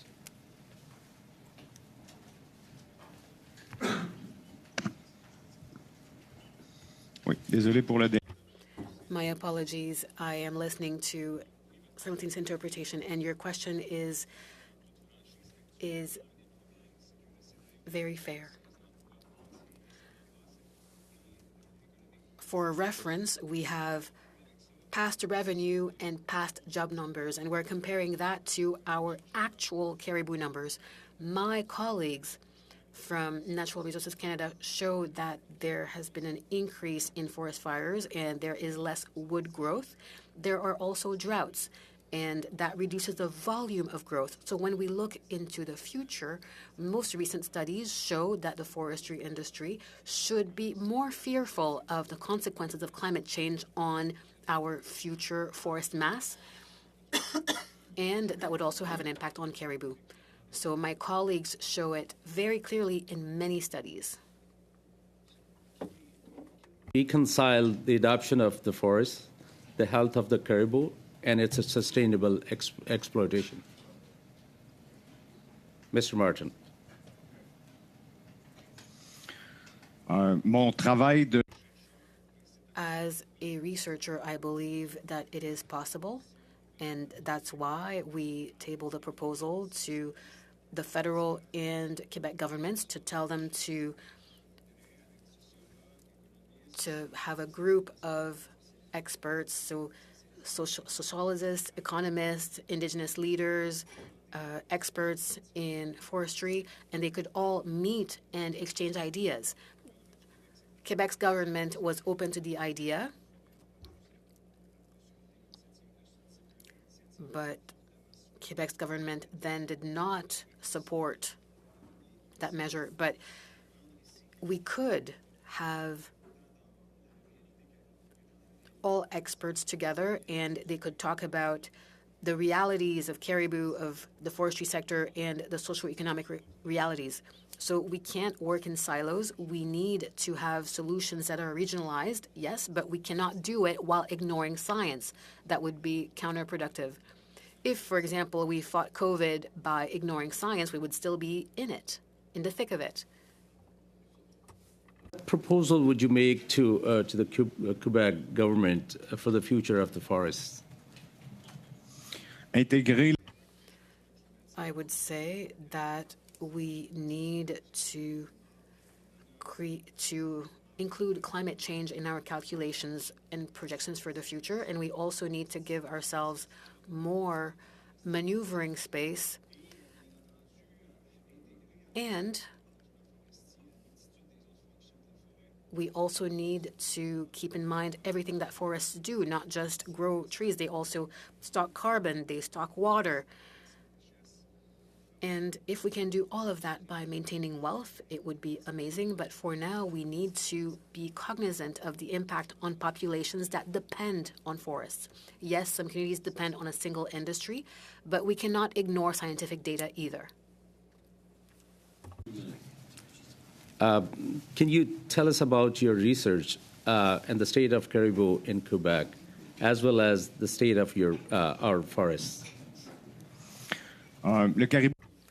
So for caribou, caribou is one of the best, most well-studied species in Quebec, and multiple researchers from many institutions work together, and we've made a lot of progress over the last few decades. We've been able to compare information on forest harvesting and caribou populations. We also know that there are solutions that we could explore. So there's connectivity, and there's the way that we could identify caribou that are able to live in disrupted zones. So we are studying that aspect too. We have a wealth of knowledge. I have published many articles during my career. We have a wealth of knowledge, so do my collaborators. And our forests are a wealth of information too in Quebec. We have a center that reunites scientists from Quebec that are experts on forestry, and we are one of the biggest forestry research groups in the Americas. So we should consult them, and together with citizens and residents, we could all find a solution to the issue. Sorry? 15. You have 15 seconds. If you want to add anything more, it's 15 seconds. We have 10 seconds now. Je veux qu'on travaille tout le monde. I want all of us to work together on the solution. And I understand what Mr. Vachon, Cloutier, and Dufour are saying. I completely understand what they have to say, but we can find solutions. Madame Posé. Oui, alors merci beaucoup à tous nos témoins. Thank you to all our witnesses. I adored what Mr. Martin Hugues Saint-Laurent just said. Yes, that was the purpose of having this meeting and others. It's to find a joint solution. I would like to come back to the just transition. But just before, Mr. Vachon mentioned there was an interesting article in Le Devoir. Mr. Turgeon from the coalition he said that if the federal order were adopted, the caribou population would still continue to see its habitat disturbed at levels higher, and this because of the mining activity. And my question is, perhaps the order has too narrow a scope, and this in view of trying to find solutions. Est-ce que la question...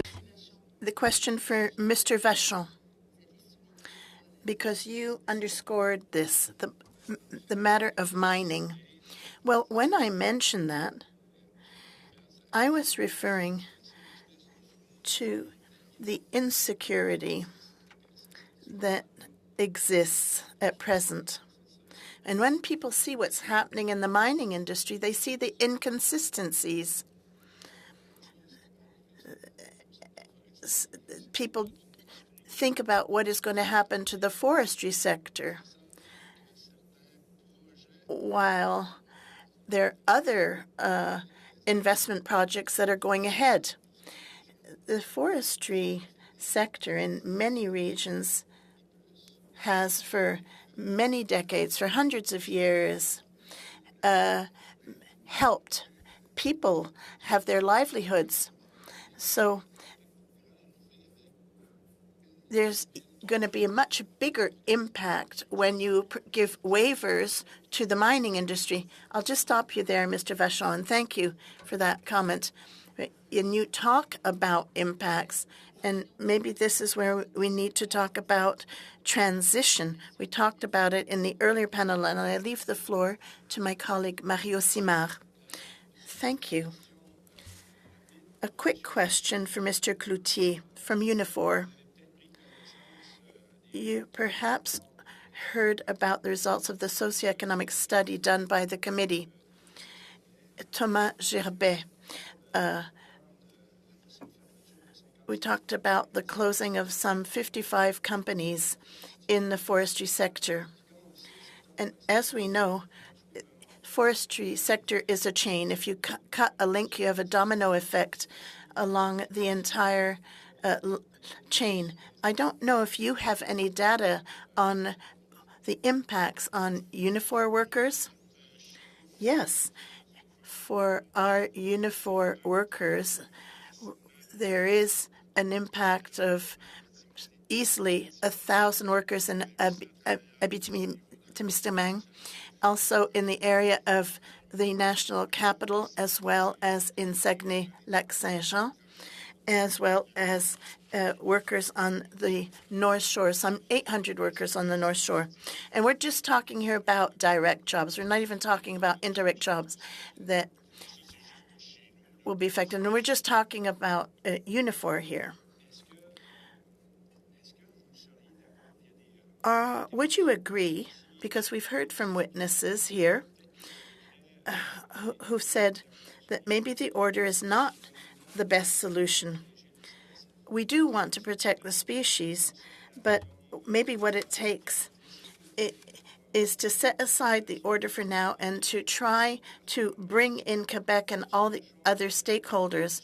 So, Mr. Vachon, Mr. Coudé, is this something that might be of interest for the trade unions? Yes, absolutely. We deplore the inactions and the lack of vision on the part of the Quebec government, especially seeing recent work. But we think the federal government has acted too quickly with its emergency order. It has not taken into account all of the socioeconomic impacts, nor has it provided support in this regard.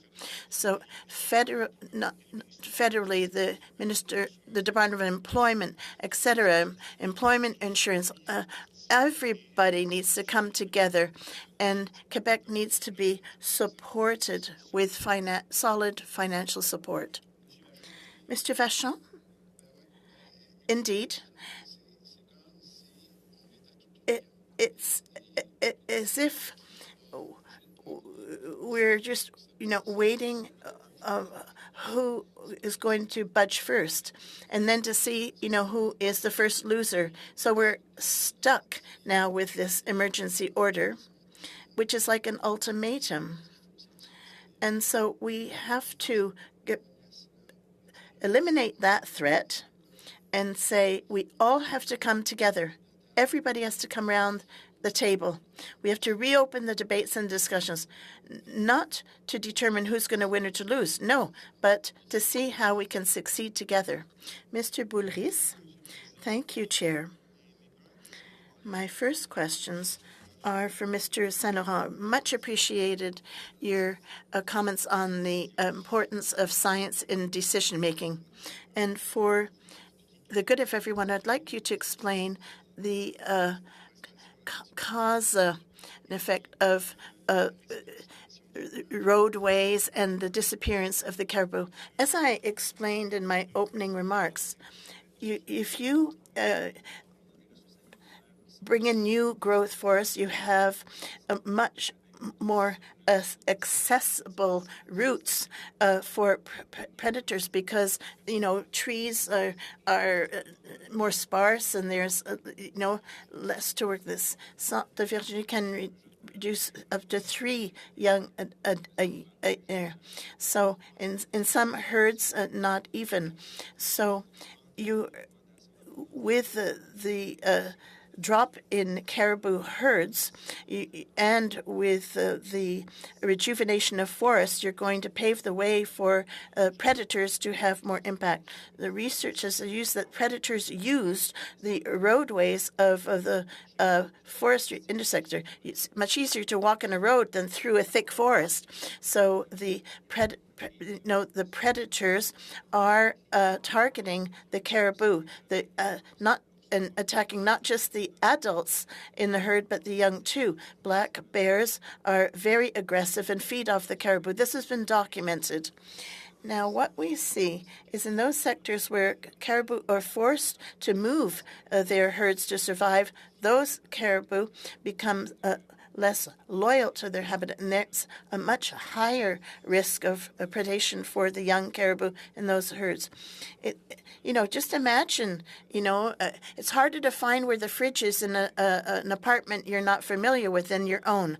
So it's a cascade of events that's amplified in a land area where there are many disturbances. We've heard from a member of the official opposition that a good part of the answer would be to control the predators, namely wolves.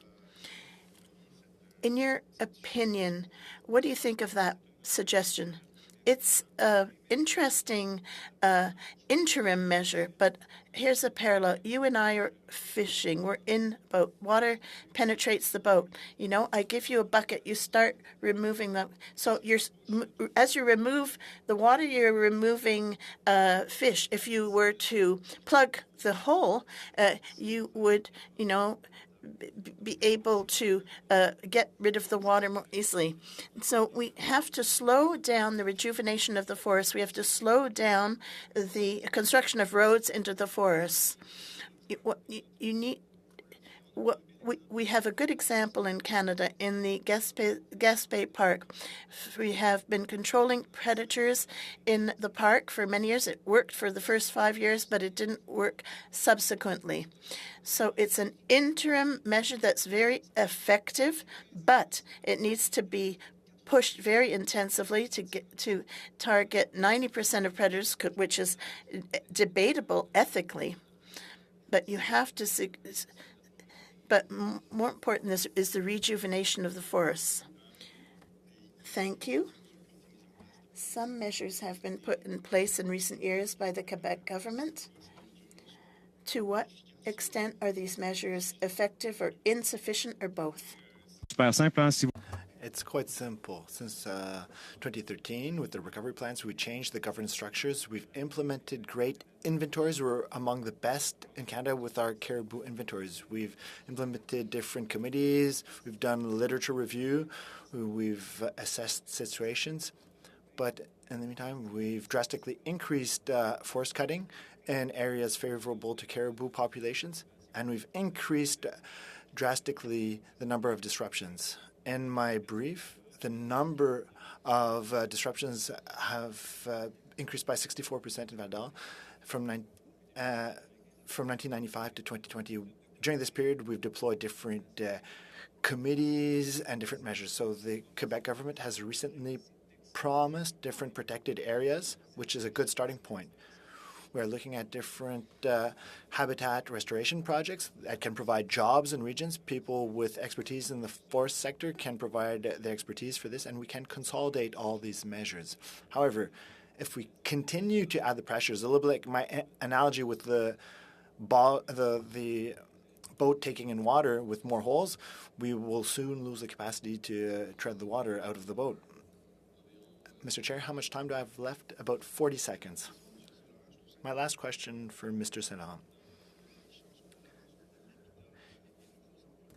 You're talking about jobs related to forest recovery efforts. I'm not a forestry expert, but if we could have a research consortium with economists, engineers, technicians, and so on and so forth, we could create a habitat restoration economy where we can decompact some forest roads by changing the composition of the forest to make it more favorable to caribou than to predators.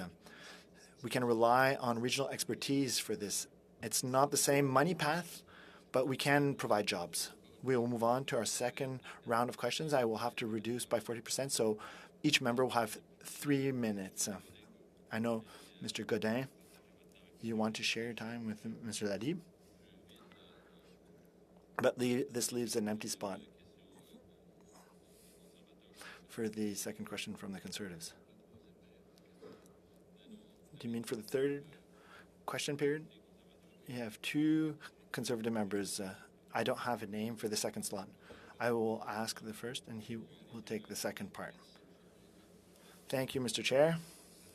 My question is for Mr. Saint-Laurent. I believe science is important in this debate. Mr. Saint-Laurent, you are a renowned expert in this sector.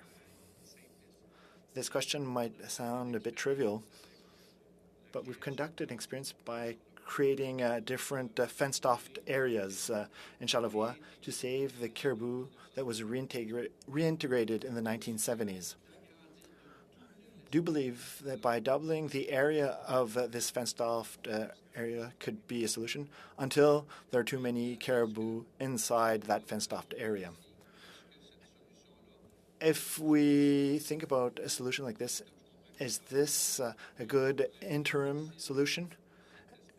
Can we strengthen the population with this measure? We can use that stopgap measure until the pen is too small, and then we'll have to release the individuals in a natural environment, and we want to release them in an environment where we don't have to spend hundreds of thousands of dollars for each animal for their survival.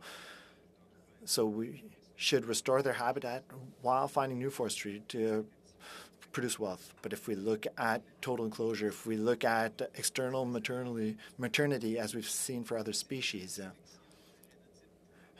also selecting a genotype that is more favorable to disrupted environments. These are all solutions recommended to the government since 2014. In 2014, there was a project to study the issue, and now we have the knowledge to tackle the issue. From what I understand, it is a temporary solution, but temporary could be spread over a certain amount of time.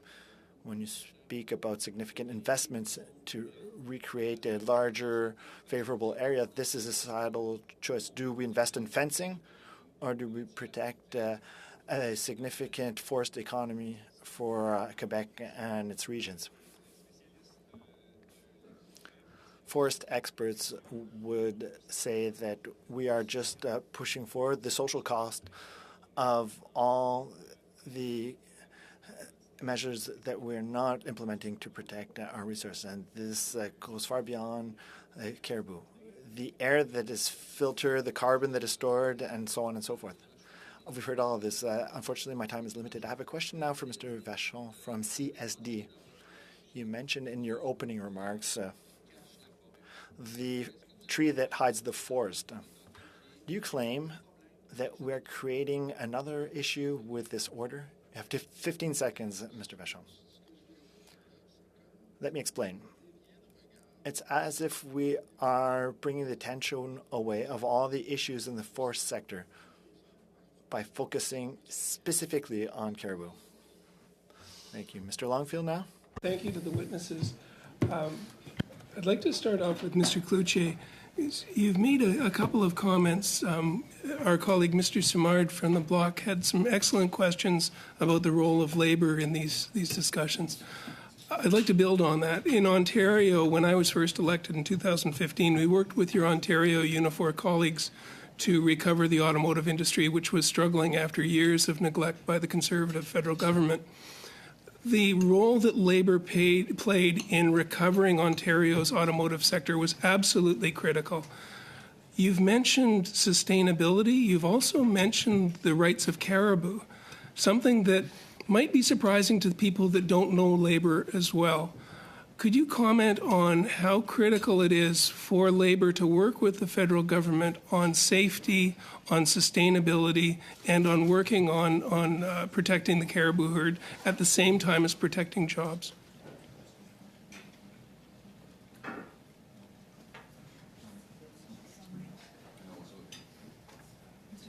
Mr. Cloutier, vous êtes en sourdine. Mr. Cloutier, you're on mute. Apologies. Yes, we do acknowledge the disruptions that impact caribou. And our members shouldn't just dig their heads in the sand pretending this does not exist. We need concerted efforts between different stakeholders, First Nations, industry, environmental groups, and naturally science to find tailored solutions. It's a matter of occupying the territory, it's a matter of economic survival, and it's a matter of maintaining activities and communities that have been in the region for centuries. So we have to find the right balance. We have different concrete solutions that we suggested both to the federal government and the provincial government. Ministers in Quebec for the great work that you're doing and will continue.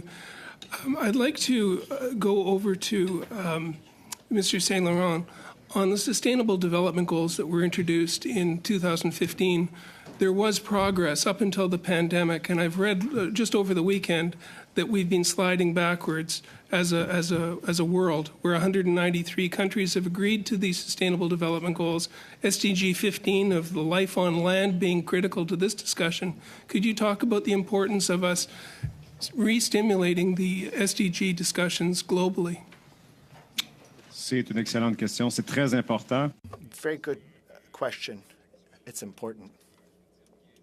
Our vision is a bit skewed by a vision of sustainable development with 3 points where we have the environment, economy, and society. But in the origins of this discussion, they were concentric circles. We live on a single planet Earth with limited resources, and we have to allow people and societies to prosper in this. Oui. Mr. Simard. Yes, Mr. Saint Laurent, I appreciated the analogy that you used by using a hole in a boat, and the more we expand the hole, the faster we sink. Do you believe that wildfires, different pests also have an impact on the survival of caribou and on the overall status of the caribou territory? Yes. Caribou has evolved with wildfires and the different pests since the last ice age. We've seen a cumulative effect of different disruptions during the Anthropocene. That means these are changes that were unprecedented on Earth. The first beneficiary of forest in Quebec are wildfires, and then followed by pests. By thinking upstream these elements and the allocation of wood and the way we consider these natural disruptions, we will have less dissonance in the output. But to do this, we have to consider the different wildfire regimes. We have to look at the regional plans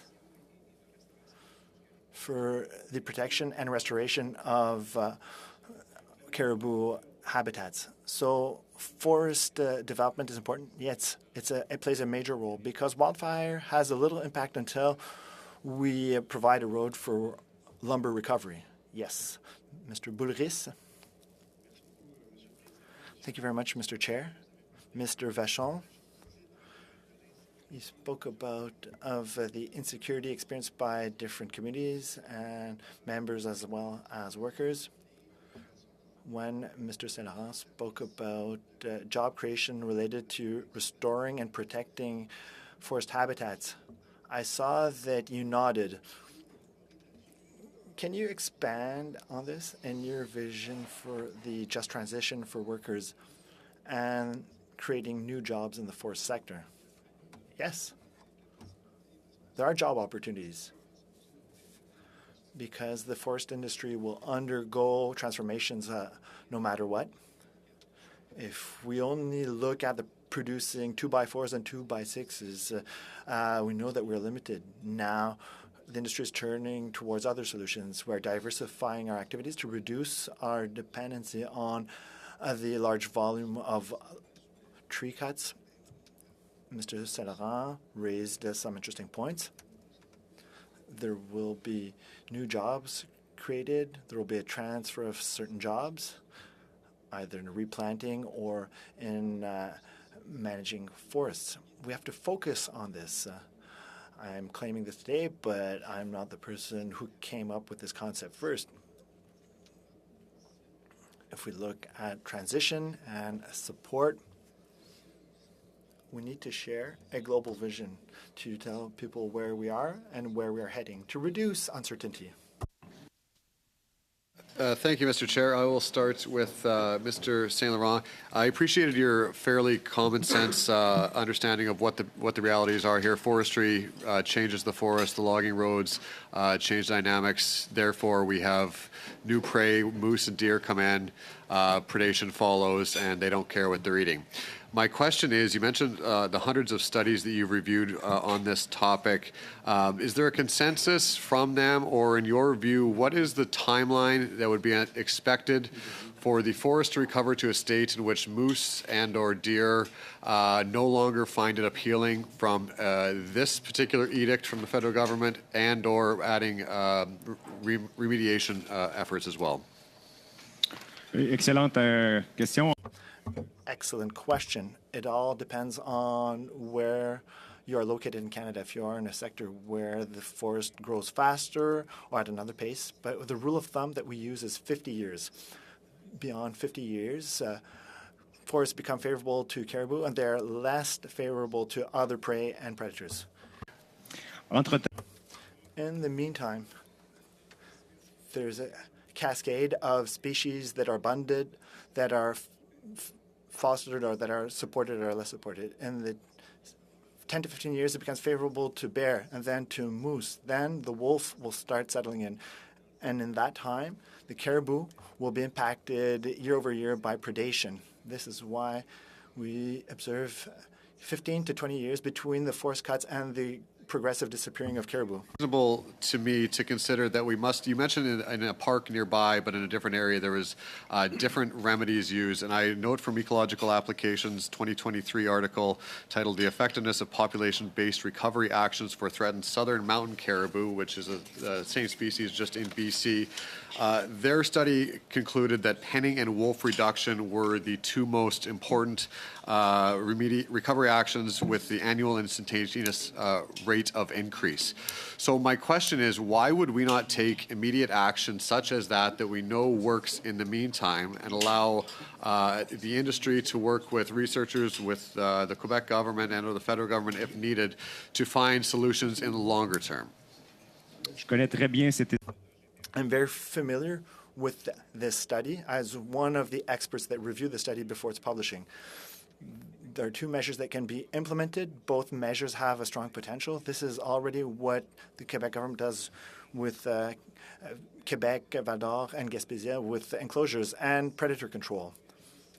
If we let the forest become younger, we are moving farther from the finish line.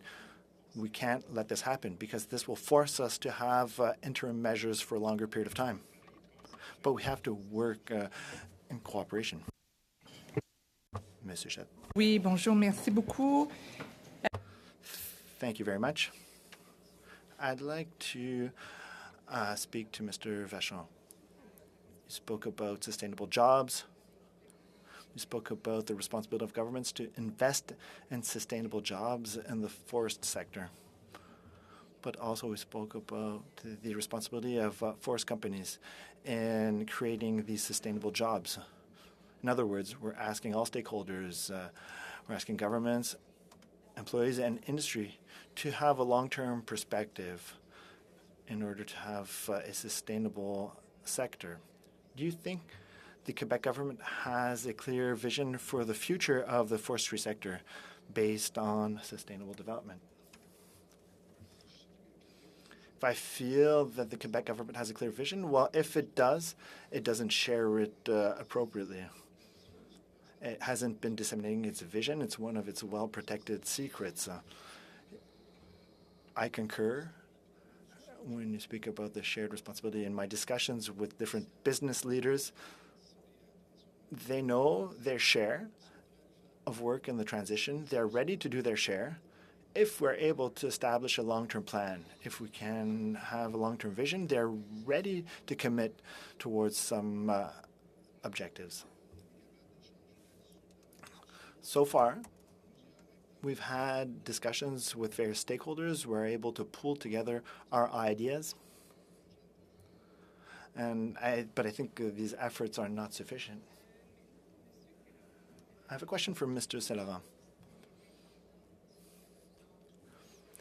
In each public debate, we have to face the music. We shouldn't bury our heads in the sand.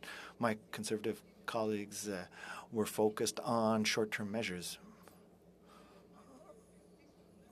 But we shouldn't forget the long-term impact on biodiversity, which has an impact on the economic future of our country. You used the metaphor where we are one planet. These are concentric circles, and the largest circle would be the health of our planet. And on top of that, we can build a strong economy. Can you expand on that analogy?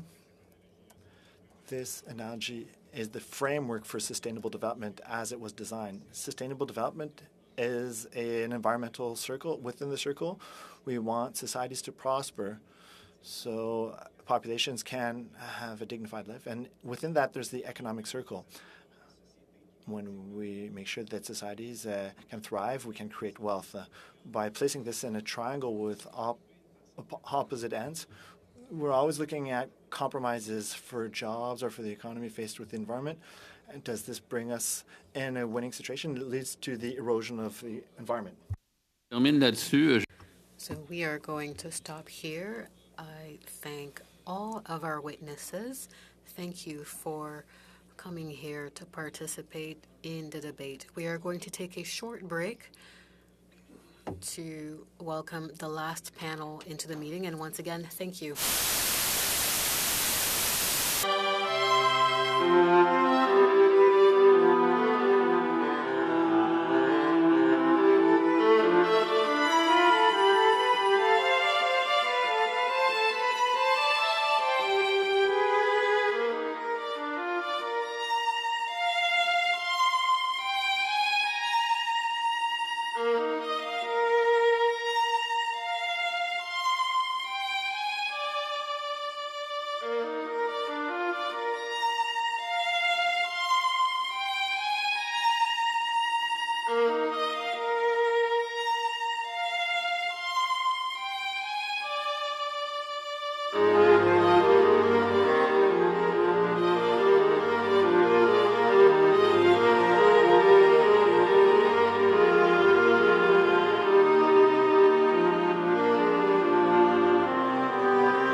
Thank you to the panelists for agreeing to be with us today.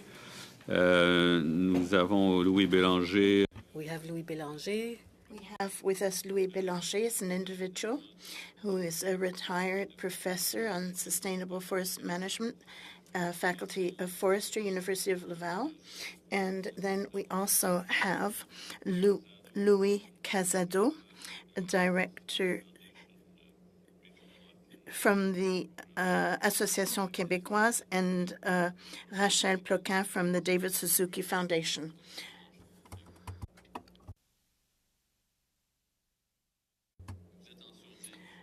You are in mute, Mr. Bélanger.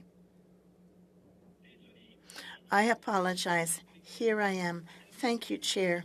Ladies and gentlemen, members of the committee, good morning, and thank you for this opportunity to speak to you. As a biologist and forestry engineer, I'm a professor of integrated forest management at University of Laval and a member of the Woodland Caribou Recovery Team representing Nature Québec, also a member of the now-defunct Table National des Partenaires, which was set up to implement the Quebec Action Plan for Boreal Caribou. And it's in this capacity that I would like to make two recommendations, one concerning the Charlevoix caribou and the other the Pipe-Mohawken caribou, which I'm familiar with. For the Charlevoix caribou, I passionately recommend that the Minister of the Environment and Climate Change, Mr. Guilbeault, not include the Charlevoix caribou population in his emergency order. For the Charlevoix caribou, why do I make this recommendation? Because Quebec just tabled a project that fully addresses the minister's concerns about the imminent threats to the population survivor.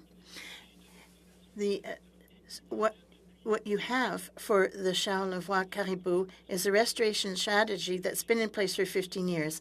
It's been done in consultation with all stakeholders in the region, including the Huron-Wendat Nation. Since 2008, major economic impacts were experienced in the region. Forestry operations were cut by 35%. I repeat, 35% cut. So in 2022, this strategy was presented once again by the Independent Commission on Boreal Caribou. It received unanimous support from all stakeholders in the region.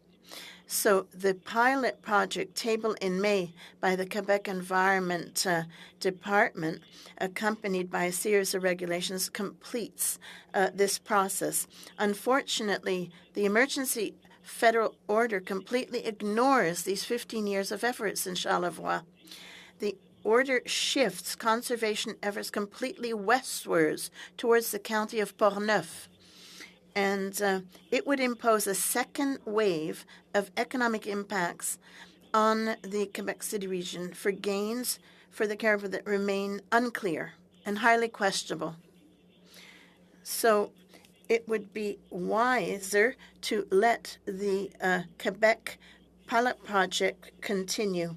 And this would, enable Mr. Guilbeault to show that he's sincere. Now, the case of the Pipe-Mohawken boreal caribou is quite different. We know that since 2021, certain high-level authorities of the Quebec Department of Natural Resources and Forestry have been blocking any transparent dialogue aimed at finding measures to mitigate the economic impacts of the boreal caribou habitat restoration plan. In 2021, they let the Table National des Partenaires die. And contrary to what had been foreseen in the Caribou Action Plan, optimization measures for a balanced plan to achieve a balanced conservation plan were never presented. For example, there were no systematic examination of alternative sources of wood supply done. And yet the forestry workers' unions have been calling for some time now a form of a mutualization of the impacts by setting up a system of compensation between mills. And unfortunately, in the people of Sacré-Rod, the Innu communities and the Pipe-Mohawken caribou are already being held hostage by Quebec's refusal to seek economic impact mitigation measures. Efforts to find a balanced solution have not been made by the Quebec government, and there's no indication that the ministry will do it. So all efforts to conserve the habitat of the Pipmoakan herd are being abandoned. So what's to be done? One solution we use is set up an independent technical commission with a mandate to conduct a detailed analysis of all alternative options for mitigating the drop in supply to the affected mills. To this end, I would appeal to the governments of Quebec and Canada. Thank you. Thank you very much, Professor Bélanger. And now we'd like to call on Mr. Calzado from the Association québécoise de la production d'énergie renouvelable. Hello to you all. Thank you for the invitation. The Association québécoise de la production d'énergie renouvelable has for 30 years brought together all stakeholders in the renewable energy sector, including wind power. Our members have demonstrated their commitment to protecting biodiversity by adopting practices that minimize the environmental impact of their projects. At the same time, meeting our climate targets and the transition to carbon neutrality will require a significant increase in our production capacity, particularly in the wind and bioenergy sectors. Some of the areas affected by the order have strong wind energy potential, and the proposed restrictions could block future development. This could hinder Quebec's energy transition and compromise our climate objectives. Just think of the Pipmoakan area identified as requiring increased intervention to protect caribou.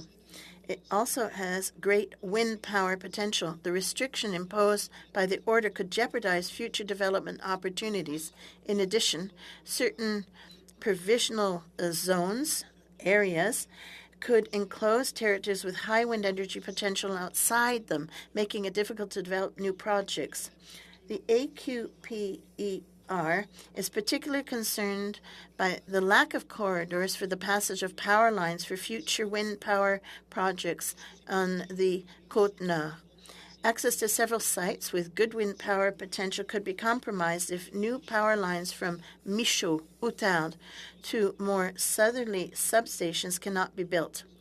We propose an impact reduction approach based on minimization and compensation.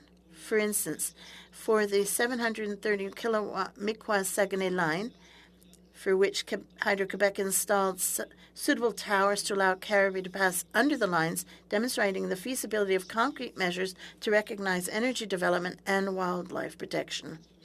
So the forestry biomass is a key player in the fight against climate change, and the proposed restrictions could hamper efforts to reduce GHG emissions. So our association believes in carbon sequestration. The AQPR exclude wind power and from the list of activities potentially banned by the decree.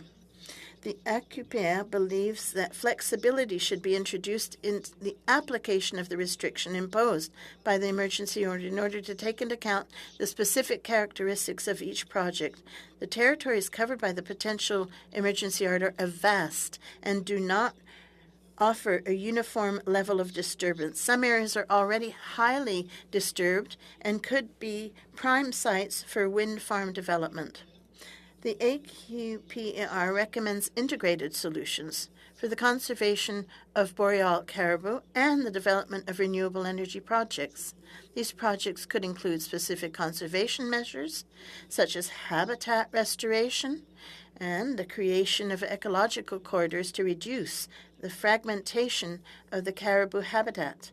Finally, we want the restrictions imposed by the order to be flexible and to take future projects into account while ensuring that they're carried out in consultation with local and Indigenous communities. A flexible, collaborative approach would not only protect the boreal caribou, but also enable us to continue to develop renewable energy projects that benefit everyone today and above all future generations. Thank you. Thank you to our presenters. Now, Rachel Hawkin from the Boreal Program Manager, David Suzuki Foundation. Good afternoon, and thank you for the opportunity to appear before the committee today. My name is Rachel Plotkin, and I'm the Boreal Program Manager for the David Suzuki Foundation. I've been working to protect at-risk species for over 20 years with a focus on boreal caribou for almost 20 years. I actually spent a lot of time here on Parliament Hill when the Species at Risk Act, the SARA, was being developed and appeared before the Environment Committee for the 5-year review of the Act. I'm not sure if the chair remembers me. When the SARA was being drafted and debated, I witnessed a sincere belief across parties that it was an important tool in the toolbox to protect biodiversity. A significant amount of time was spent debating the emergency order, but there was recognition that while provinces make the majority of decisions about lands and wildlife under normal circumstances, the extirpation of a species is an issue of national importance. I was also part of the petition to invoke the emergency order for sage grouse in Alberta and Saskatchewan in 2011. An emergency habitat protection order that was ultimately passed by a Conservative government, even though there were economic impacts, and which resulted in pivoting the sage grouse towards recovery. I have to say, working to protect boreal caribou and their habitat for the last 20 years has been pretty depressing. As the Federal Recovery Strategy progress assessments illustrate, caribou habitat has continued to be degraded year after year, and caribou populations have continued to decline. I listened to the other committee hearings and frequently heard the word balance mentioned as a framework for solutions. And since you guys like metaphors, this is my analogy of how balance can be problematic. Imagine it's the year 2000, you have 100 hectares of caribou habitat, and there's also industrial pressure. So the government of the day says, okay, we're going to balance these interests. We'll give 50 hectares to caribou and 50 to industry. Then 5 years later, another government, there's still industrial pressures, there's 50 hectares of caribou habitat. The government of the day says, okay, let's balance this. So then there's 25 hectares for caribou and 25 for industry. And that continues to play out. And that's where we end up where we are now, where the Charlevoix herd has less than 17% of its habitat that's undisturbed. And the province continues to approve industrial resource extraction in their range. And we know that caribou need a minimum of 65% of their habitat to be undisturbed in order for them to have a 60% probability of persistence. Many are positioning the protection order as a jobs versus caribou narrative. If the emergency order is implemented, it will affect some jobs, at least in the short term. But really, this conversation is about unsustainable forest management and how to better manage forests in Quebec for both wildlife and people's livelihoods. As has been mentioned by others in this hearing, in the long term, these two things go hand in hand. If forests are to be relied upon to provide employment security and not be subject to boom and bust cycles, they must be managed sustainably. At heart, the fact that logging is driving caribou towards extinction in Quebec is glaring evidence that logging at present is not sustainable. Forest mismanagement is not unique to Quebec. In BC, the forest industry is running out of trees to log because the bigger, older trees near mills have already been logged and replanted trees haven't matured to take their place. The push to keep mills open in the short term has resulted in serious long-term impacts. Studies show that logging in Quebec is also significantly diminishing the natural levels of old-growth forests. At present, caribou aren't even really taken into consideration in forest management planning. As it happens, the drive for change to the status quo is shared beyond conservation organizations. Listen to these quotes from a press release put out by forest industry unions in Quebec last week, who joined forces to denounce the Quebec government's inaction. They state that Quebec's inaction and attitude are exacerbating the situation and turning workers into an instrument of political discord. And they implore the Quebec government to take the issue seriously and implement an organized, smart plan to protect woodland caribou, ensure a sustainable future for the forestry industry, and adequately support the workers who make it prosper. In plain words, only forests managed for ecological resilience can provide resilience to forest-dependent workers. Healthy forests also support Indigenous peoples. Indigenous rights, cultures, and ways of life are at stake if caribou become extirpated. I want to share a message from my Innu colleague, Melissa Mullen-Dupuy from Equinitshit. She wonders, where are all the jobs going to be when they cut down the forest? These arguments have always been used. Jobs were used to justify putting Indigenous people in reservations and caribou in enclosures. One thing is certain, from the time they've been born, my kids have never known the taste of caribou or the smell of smoked leather. I echo my colleagues who have already come before you and articulated that Band-Aid solutions, like killing wolves, which co-evolved with caribou for thousands of years, or putting caribou in fences that essentially turn them into zoo animals, are not real solutions to the current biodiversity crisis and fly in the face of the Global Biodiversity Framework agreed to in Montreal in 2022. The good news on this depressing file is that you've heard from all sectors and First Nations that a reset for forest management is necessary and that there are solutions at hand. Okay, thank you. The time is up. I'm sorry, but there'll be time to share your ideas in response to questions. Alors, on va passer au premier tour, mais je tiens à vous dire que... I'll start with the first round, but in order to arrive at the finish line, I'm going to give you 5-minute segments, and the second round 3 minutes, just as I did with the two previous panels. We'll start with Mr. Martel. Thank you very much, Chair, and thank you once again to our witnesses. A first question for Mr. Calzado. To access these territories where you'd like to see wind energy, do you see forestry development infrastructures being developed? Thanks for the question. No, the idea here is to use the roadways that are already built. That's the priority. The idea is cohabitation with species at risk and have the, energy transition. What we're trying to do is use roadways that have already been built and to cohabit with the boreal caribou as we develop wind energy. If you were to close down these access roads, this for Mr. Calzado, would the absence of the sector put these projects at risk? As I indicated earlier, we are studying the best way to develop projects with cohabitation with species at risk. Yes, there could be a risk for this energy transition if we cannot arrive at this destination where these wind pylons would be installed. Of course, you have to carry out studies before developing your projects to ensure that these projects are viable with the necessary wind power energy and there not being negative impacts on the ecosystem. Something immediately comes to mind. How can you exclude from the order the biomass without the participation of the forestry sector? The idea of our association, which is promoting different types of energy power and forestry residue, well, the consequences if the residues are not collected or capturing CO2, for instance, being one, or, you would end up contributing to wildfires, and that too would impact the caribou.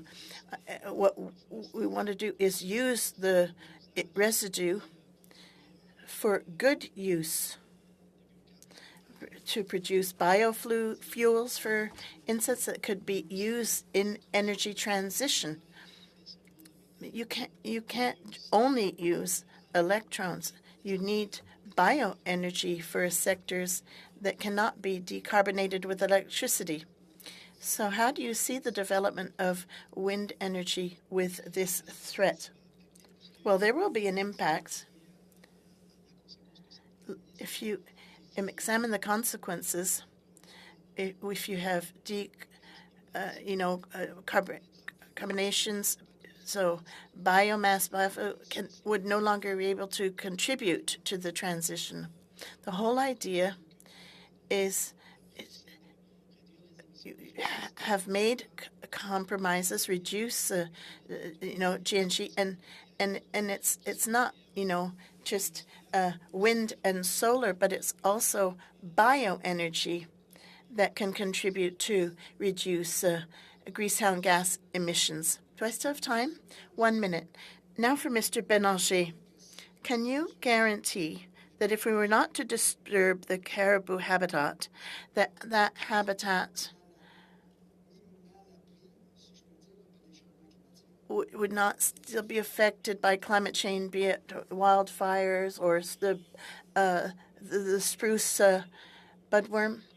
Well, for caribou, yes, it's about disturbance, including natural disturbance of the habitat. And the challenge we have is the level of disturbance associated with logging, associated with natural changes, which exceeds the threshold.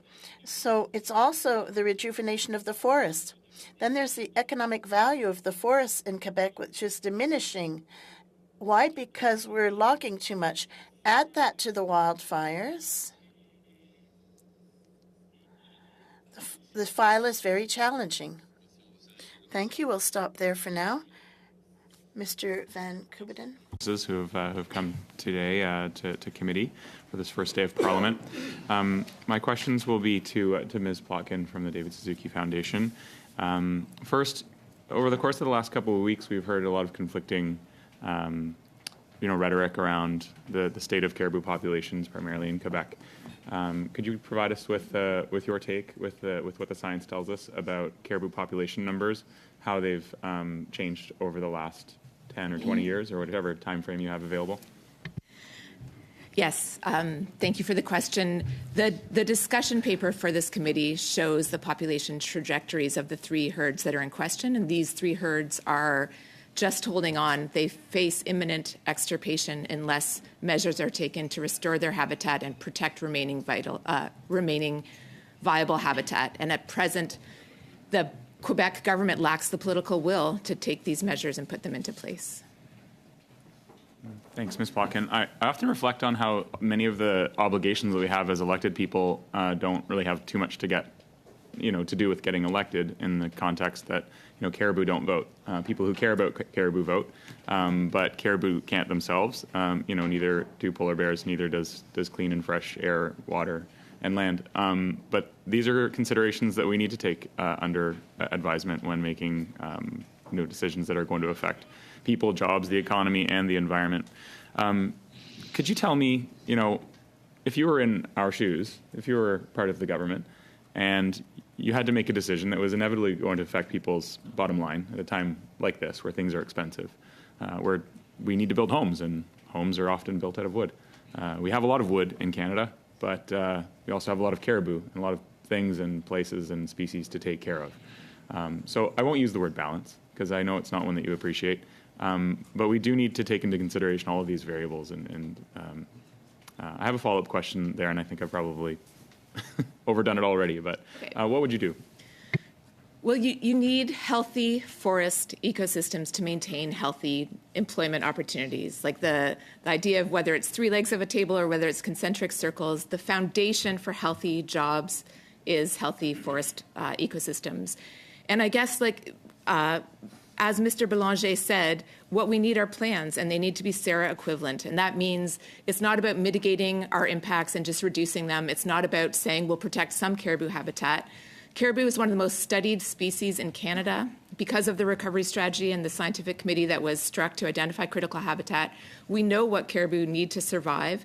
And I would take a pause in Quebec to reconfigure forest management so that we're looking first at what does it look like to truly sustainably manage our forests, and then look at how can we reconfigure the industry so that it maintains viable wildlife habitat. Thank you. Is sustainable logging, sustainable forestry an oxymoron?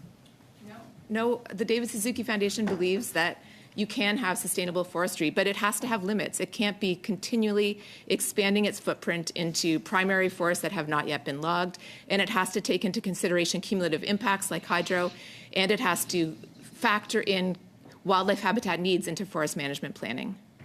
Thanks. So given that both the federal government and the Quebec government are signatories to the Global Biodiversity Framework and that this was ratified and worked on in Montreal, are you surprised by a lack of willingness from the provincial government to take it seriously? I wish I could say I was surprised, but I've been working on this file for a long time, and I've seen a lot of provincial inaction, not just in Quebec.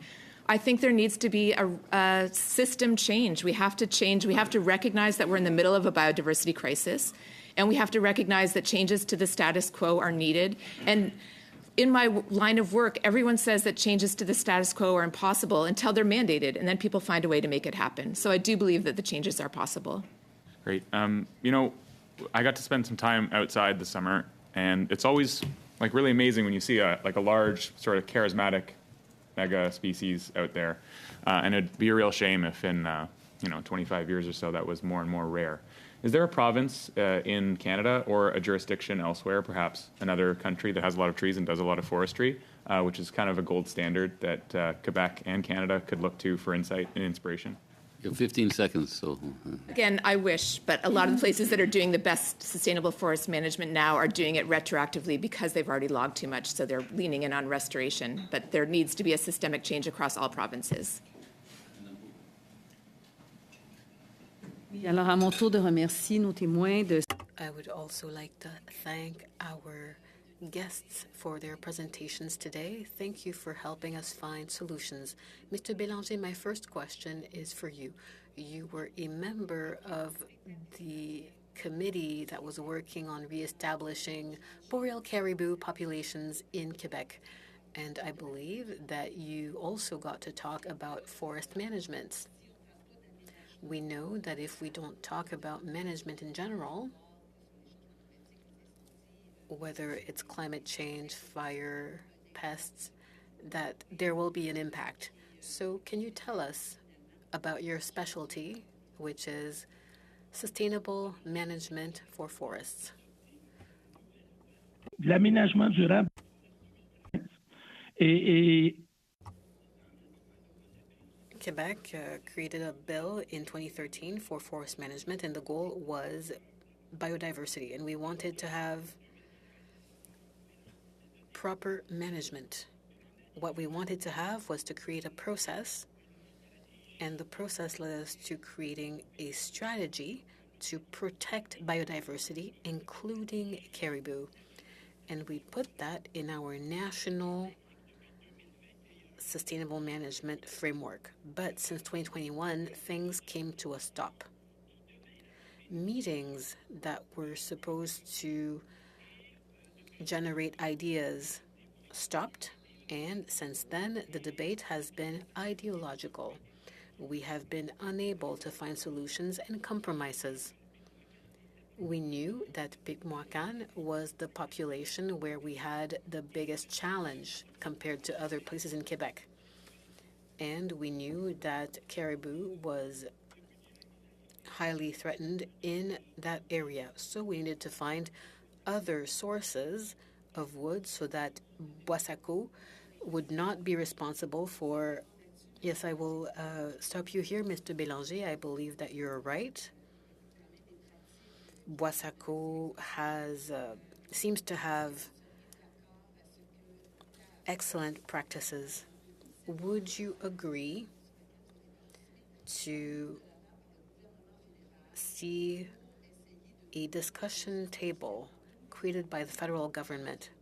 Because we could use that analogy again. We could lock everyone in a room and have them talk until they reach a consensus. The federal government could create that table of discussion, but without Quebec, we would be missing some data. Now I'm going to give the floor to my colleague, Mr. Simard. Yes, quickly, Mr. Calzado, perhaps you are aware of the socioeconomic impact report that was tabled at the committee. And we learned that there are two projects in the zone of interest. There is a cogeneration project that would be directly impacted. So these projects are existing projects, so there is a cogeneration plant in Saint-Félicien. I'm talking about this because there are residual biomass projects that are not quite online, but multiple actors are working on it, and the industry is a chain. So if we remove a link, then the entire chain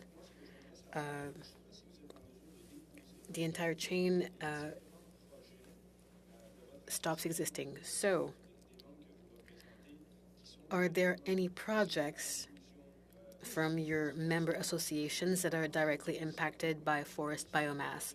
Also, could you tell us about wind projects that could be impacted by the interest zone that is targeted by this order? Yes, of course, I can give you this information. And yes, I agree that there would be impacts on the industry. So for our association, we represent members that use wood shavings to participate in the energy transition. So they use it to generate heat. They use it to create bioenergy. And these wood shavings are used to decarbonize sectors where elsewhere it would not be efficient. So it's important for us to make sure that these industries are not affected. Thank you. We need to move to Mr. Boulris. Hello, and thank you, Mr. Chair. Thank you for our witnesses and guests for their presence.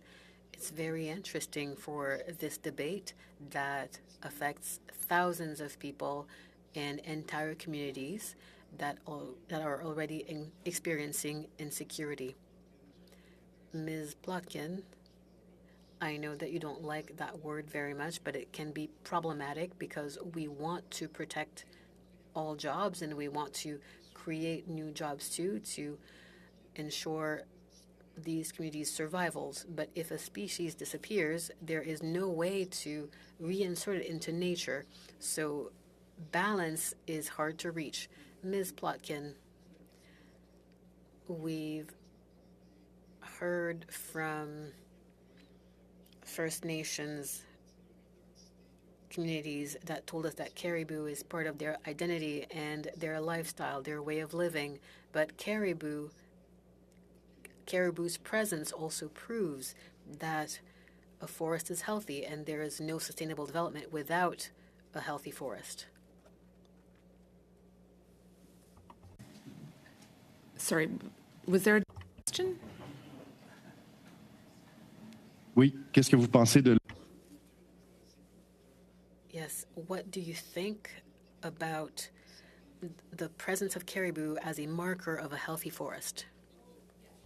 Me that thinks that caribou are an umbrella species and they are a bellwether of a healthy forest. They depend upon intact and mature forests in order to survive. So when caribou are in decline, again, it's a sign that the ecological health of the forest is also in decline. Merci. J'aimerais, Madame Plotkin, vous entendre aussi. Ms. Plotkin, I would also like to hear you talk about the measures that were put in place by Quebec's government so far. And I've asked other colleagues or other witnesses similar questions. So according to you, which measures are effective, or are these measures insufficient to stop the population decline of that threatened species? Yeah, I thank you for the question. I think Mr. St. Laurent also addressed this by saying that when you do things like the Band-Aid measures, like putting up fences or killing wolves, you're basically just kicking down the road the measures that are going to be needed to actually build sustainable employment opportunities and sustainable forests. The measures that caribou need to survive and recover are the restoration of habitat that's been degraded and the maintenance of habitat that helps them to survive.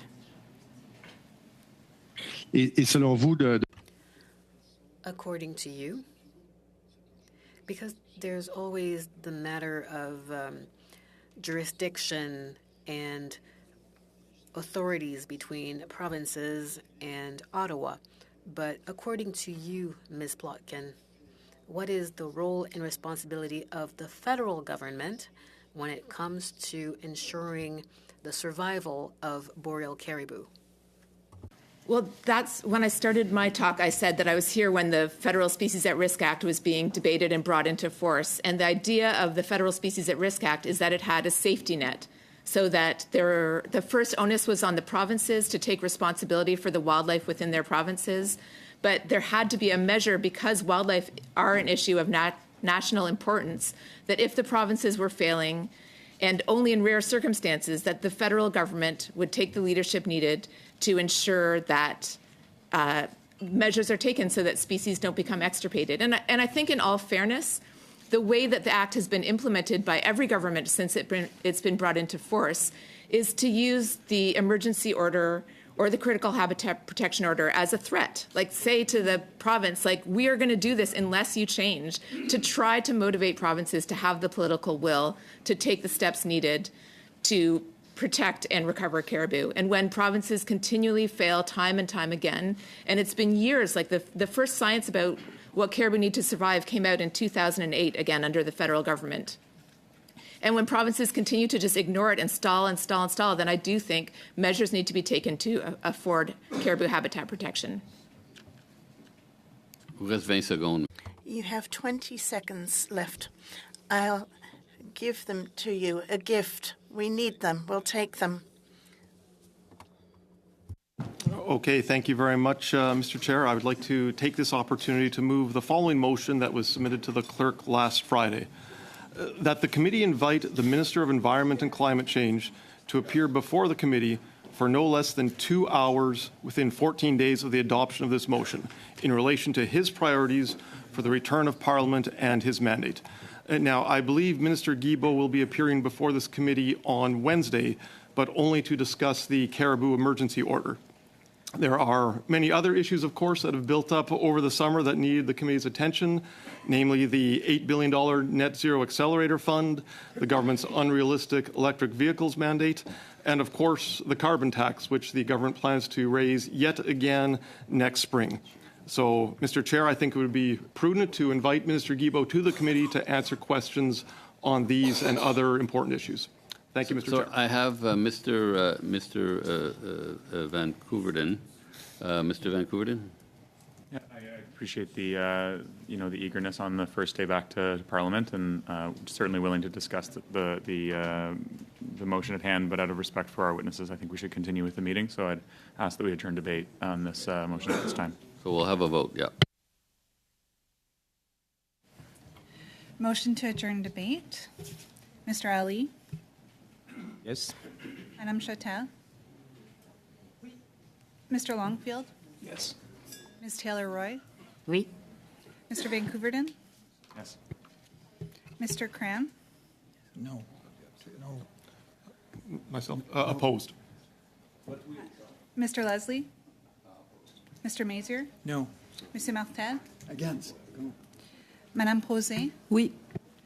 Monsieur Boudres? Oui.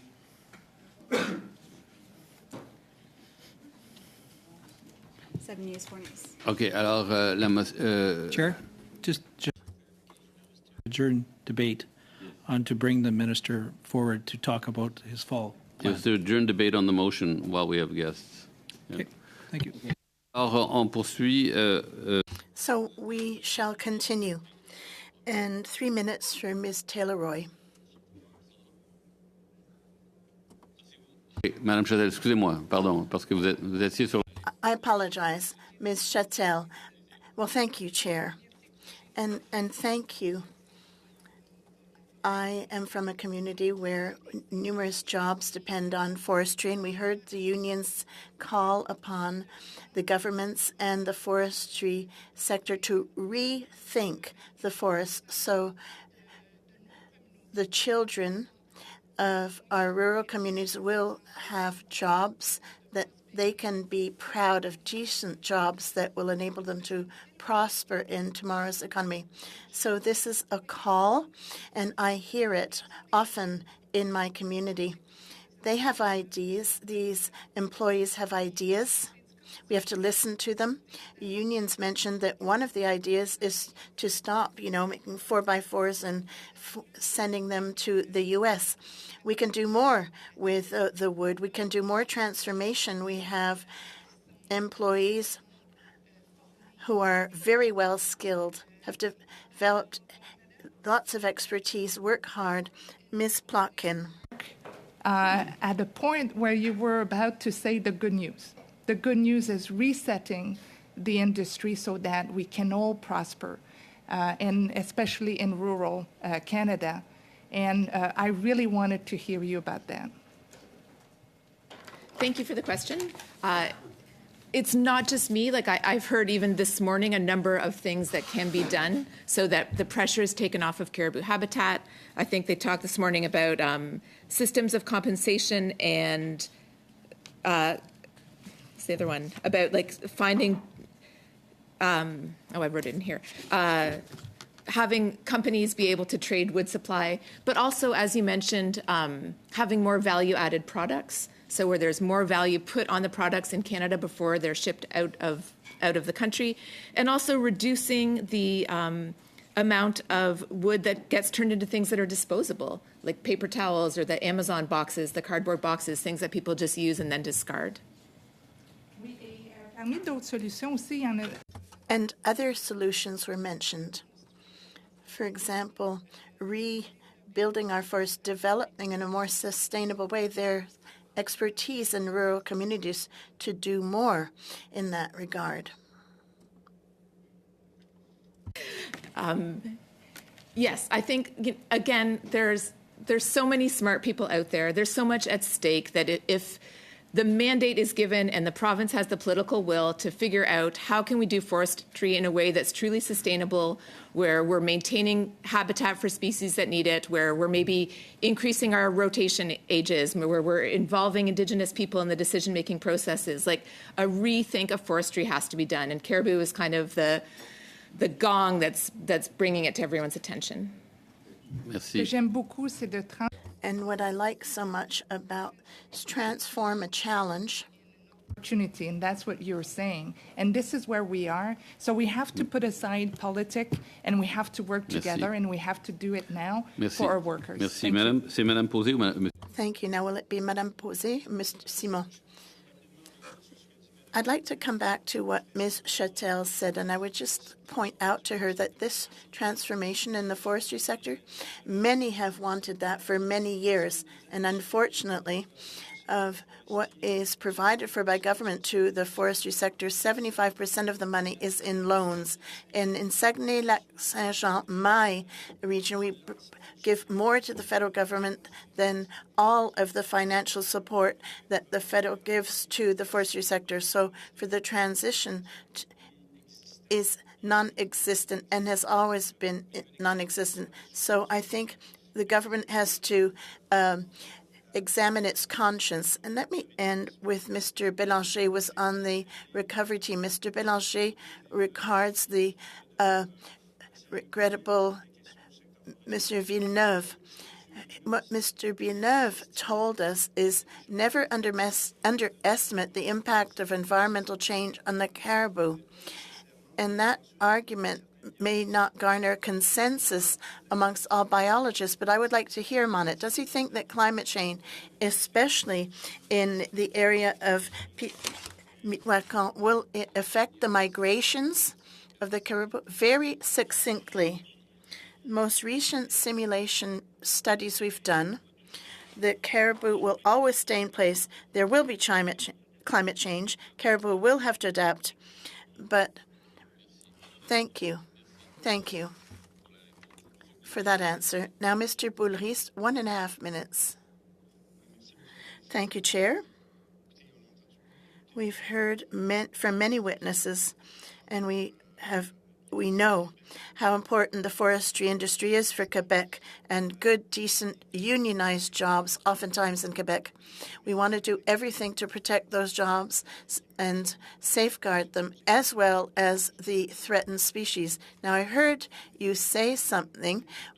You say we're already cutting too much. Can you elaborate? What's your vision for the future of the sector and safeguarding the industry and jobs? I'll give you a concrete case. We were at pilot project location for the production of wood. We did an economic analysis of wood that can be harvested. So we did a study on the national capital area.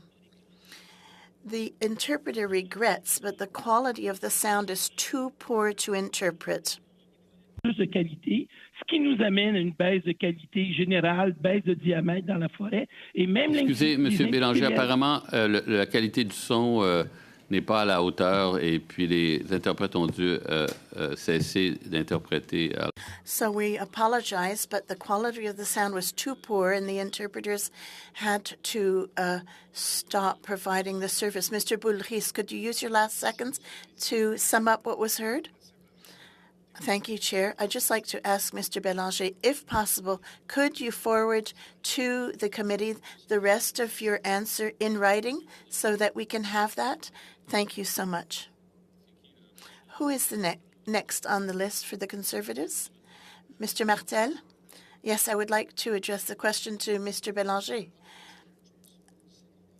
He speaks French. Everybody here understands French. He doesn't need interpretation, does he? Do we have to provide? Yes, it is our committee's rules that we have simultaneous interpretation during our proceedings. We could try again, but if there is no interpretation, you will have to turn to another witness. Well, it's for Mr. Bélanger. Mr. Bélanger, recently I read that the lowering availability would lead to a drop of jobs. Is it true for the Saguenay-Lac-Saint-Jean area? To my knowledge, no. The Lac-Saint-Jean region has been cutting all of the wood fiber available. Oui, c'était ma question. Merci. En dernier, je ne sais pas. Lastly, I don't know if Ms. Châtel or Ms. Taylor-Roy. Ms. Châtel, thank you, Chair. I have a question for Mr. Bélanger. You say that one of the solutions at this time is to set up an independent commission, correct? Exactly. And this independent commission would be comprised of experts, academics like you, reps from the public sector, private sector, correct? Exactly. There was a commission in the early 2000s for protecting species at risk. It was the Independent Commission on the Status of Species at Risk. It did its work. It produced its report. So what exactly do you expect now? To identify measures to reduce the economic impacts, measures such as the movement of wood, the interpreter apologizes. Des usines comme Boissaco. Okay, si je comprends. So if I've understood you, that independent commission, and correct me if I'm wrong, it would be to bring a new vision to the forestry sector with a view to adopting sustainable practices, but with a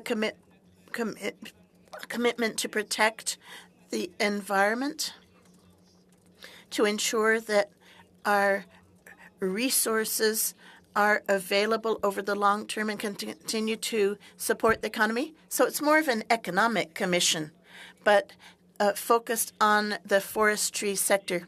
Yes, it's economic, but it has to produce a conservation plan. Yes, because I think that's what you would agree with. You can't have an economy if you cannot have a healthy environment. Exactly.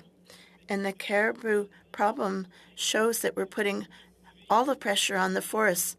We have to find ways to have transition, then if I've understood, you're in agreement with what the unions and what Ms. Plotkin has said. You need a common vision from all stakeholders to see to it that we have the means to arrive at a sustainable forestry industry that creates decent jobs in the future so that we can do more with our natural resources. You seem to be in agreement, Ms. Professor Bélanger, and we've reached the end of our allotted time. I would like to thank all of the witnesses for these very enriching discussions, and we'll end there. Thank you for joining us, and we will meet next on Wednesday. Thank you.